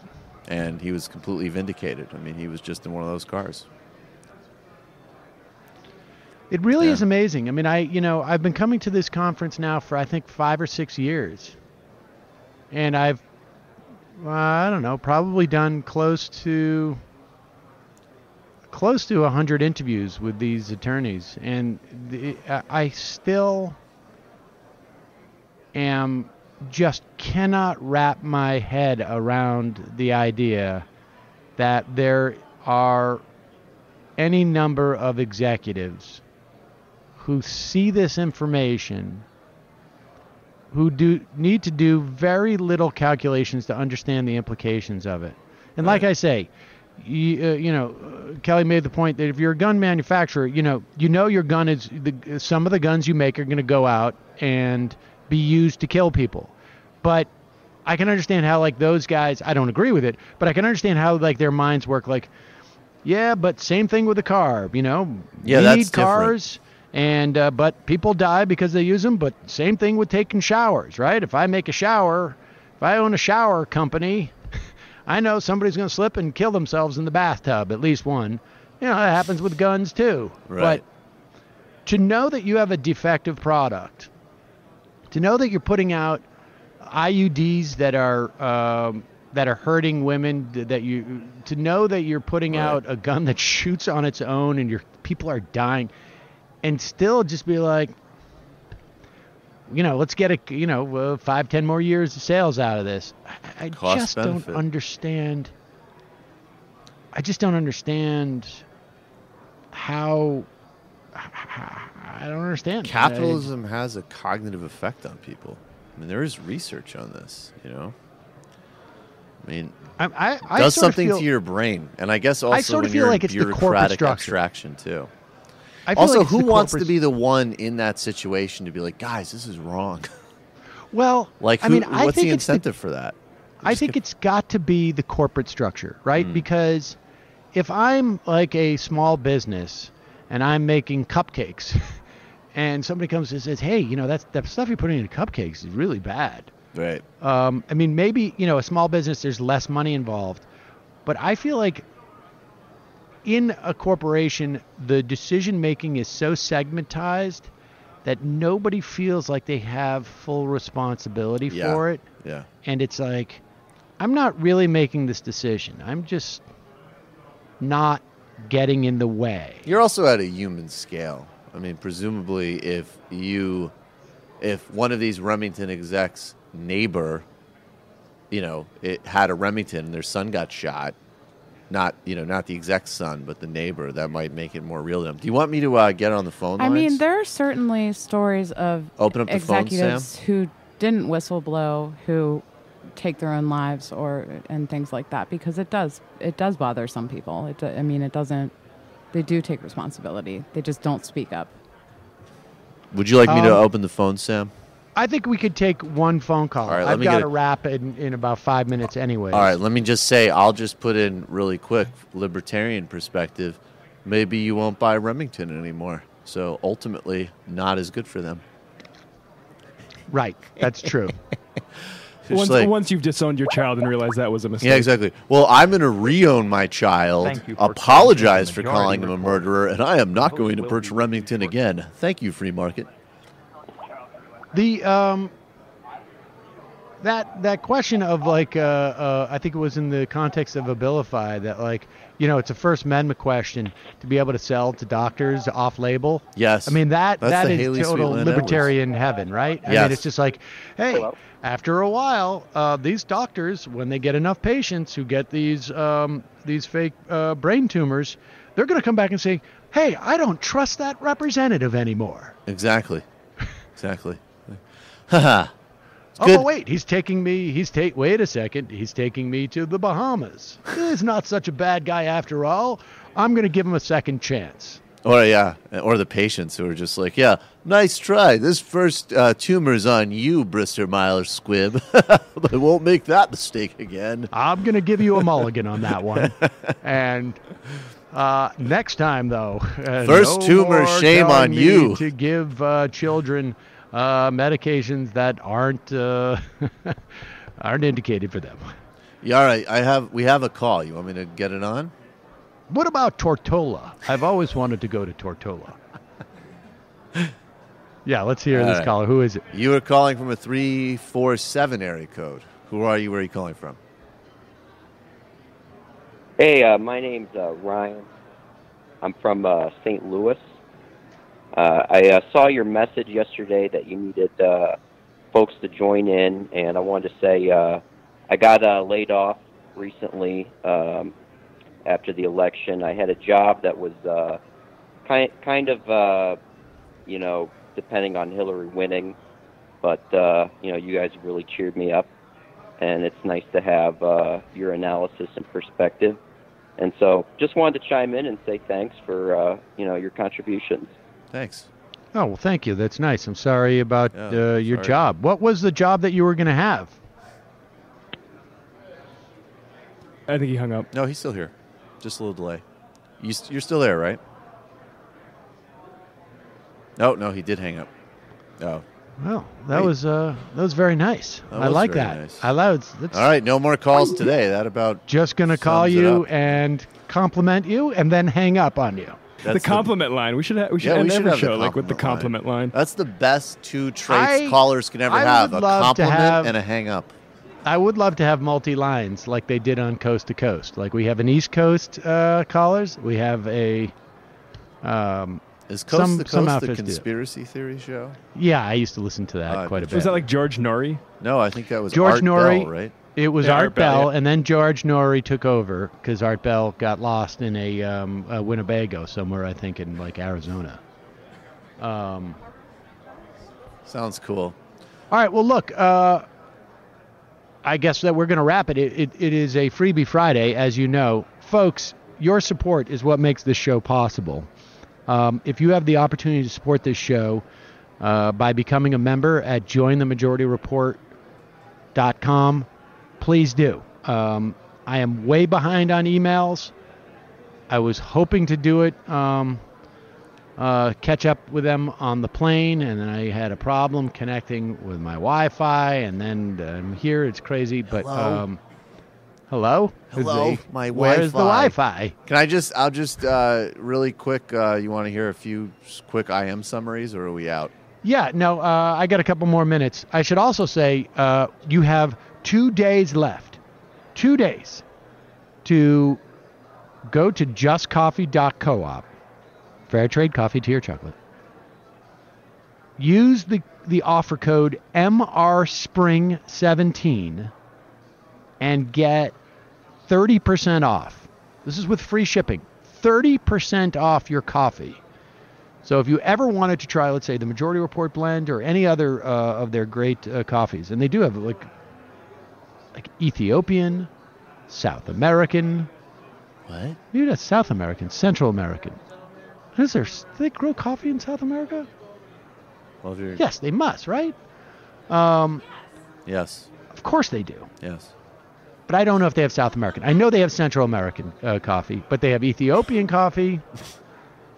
And so you can try a whole bunch, and then you figure out, like, oh, this is the type of coffee I like. I like a medium roast. I like a dark roast. I like a light roast. Whatever. It doesn't matter. MRSPRING17. Go check it out. Isn't that unbelievable? And every kind of roast. Isn't that great? And it's all from a co-op. In about 10 minutes. Okay. All right, yeah, take a couple All right, IMs. I'll read a few IMs. I mean, if you need to jump, I mean, I could just read a couple IMs and sign off. Well, no, I got a couple of minutes. Okay, you got a couple minutes. Okay. Jamal Bloodhound. Jimmy Reefer Cake gives us stoners a bad name. I smoke weed every day, and we're not all complete idiots who try to tie all of our issues back to pot, or think pot is the most important issue, or that it's some sort of cure-all, or act like we're being attacked whenever someone disagrees with us. I don't buy that. Colin D. I imagine Jared's voice as Gilbert Gottfried's dad-in-law. Don't do as Gilbert Gottfried. I can't really do a Gottfried, but he says, dad-in-law, don't do that to my wife. It's kind of, I don't know about that. I think Kushner is more like the Saul Rosenberg Sam thing. Brian Boatman, next time take Michael and Matt to Vegas. They need some sun on those arms. What about me? It was an insult, Sun? Kelly. What makes people think I have actually left this building? He's in the basement of a hotel the whole time. He's not getting sun. Who said that mean thing? Brian Boatman. Savvy Cass, I was a campaign volunteer for Clinton campaign in Tacoma, in Tawa Mansion, Pennsylvania, orienting the canvassers and entering their reports. We were almost totally volunteer-based, and most of the houses that I personally knocked on the doors of were Clinton supporters with a minority of Trump, and that's the case with most of the reports I got. The county went for Clinton, but I totally believe the reports I've heard from the rest of PA. Maybe someday I'd call in, but I work during the show. I live in the same county as Mindy now. She's very right about the people living here. Rick wants us to talk about the tax plan, but we'll get to that more. I guess we'll do it Monday. Yeah, I don't think you're going to see much movement on that anyways. That's amazing that they can't actually pass a tax plan. Somebody asked me on Twitter, why did you let that ginger guy, I think he's talking about Max, ramble conspiracy theories and being an Assad-Putin apologist without retorting? I'm not sure which conspiracy theories. He has suspicions of the white helmets, and, from my perspective, is it possible that these types of organizations are used for propaganda? Yes, of course. We didn't get into the idea that it was like a Capricorn 1 situation. Yeah, I wasn't which into I that. think is a little dubious. I was not into that. Yeah. I did not see the Putin or the Assad apology. Personally, and I've said this since 2013, I don't think there's anything that we can do in the context of Syria outside of helping refugees. I just don't think there is. Well, I think there might be. There is going to need to end up being some type of negotiated settlement. But that was another thing that I wasn't sure about, because at least going back to Obama and Kerry, they did kind of they at least didn't object to the process in Geneva, and nothing's happening there. So yeah. And the one thing that I just do find fascinating about it is, Barack Obama, in retrospect on this issue, looks better and better. Oh, yeah. But he clearly didn't want to escalate. But that's the other problem with some of the, not Max. Max made really good distinction there. But a lot of these, tanky people, Matt and I were talking about this, it's the narrative has been that Obama desperately wanted military action in Syria, and that's just completely delusional. It's not supported by anything from his words to his actions to what we did. We kind of in some ways did what we've been doing with Yemen, which is hey, you guys in the Gulf want to fuck around and do something really problematic? Okay. Which is a problem too. All right, well, look, we got to end it there. Okay. Michael, are you doing Monday? That was the plan. Okay. Then Michael will be here on Monday. I will be back on Tuesday, if assuming I'm not having to work to pay off my gambling debt. I know. Do you want to just hear one last comment about that? Yes. Sammy, every Vegas story is the same. I was up 500. Next thing I know, I'm blowing a guy in the bathroom for a Snickers bar. Oh, my gosh. So be careful. Well, I'm not a fan of Snickers bars. So, all Bye, right, Sam. folks. Have fun. We miss you. Enjoy. Okay. I miss you See you anyway. soon. All right. Thank you. I miss you too, Kelly. Not so much Okay, Matt and thank Michael. Bye. Feelings See mutual. you next week. Bye. It might take all the strength I got to get to where I want, but I know somehow I'm gonna get there. I wasn't looking when I just got caught between the truth and the lie.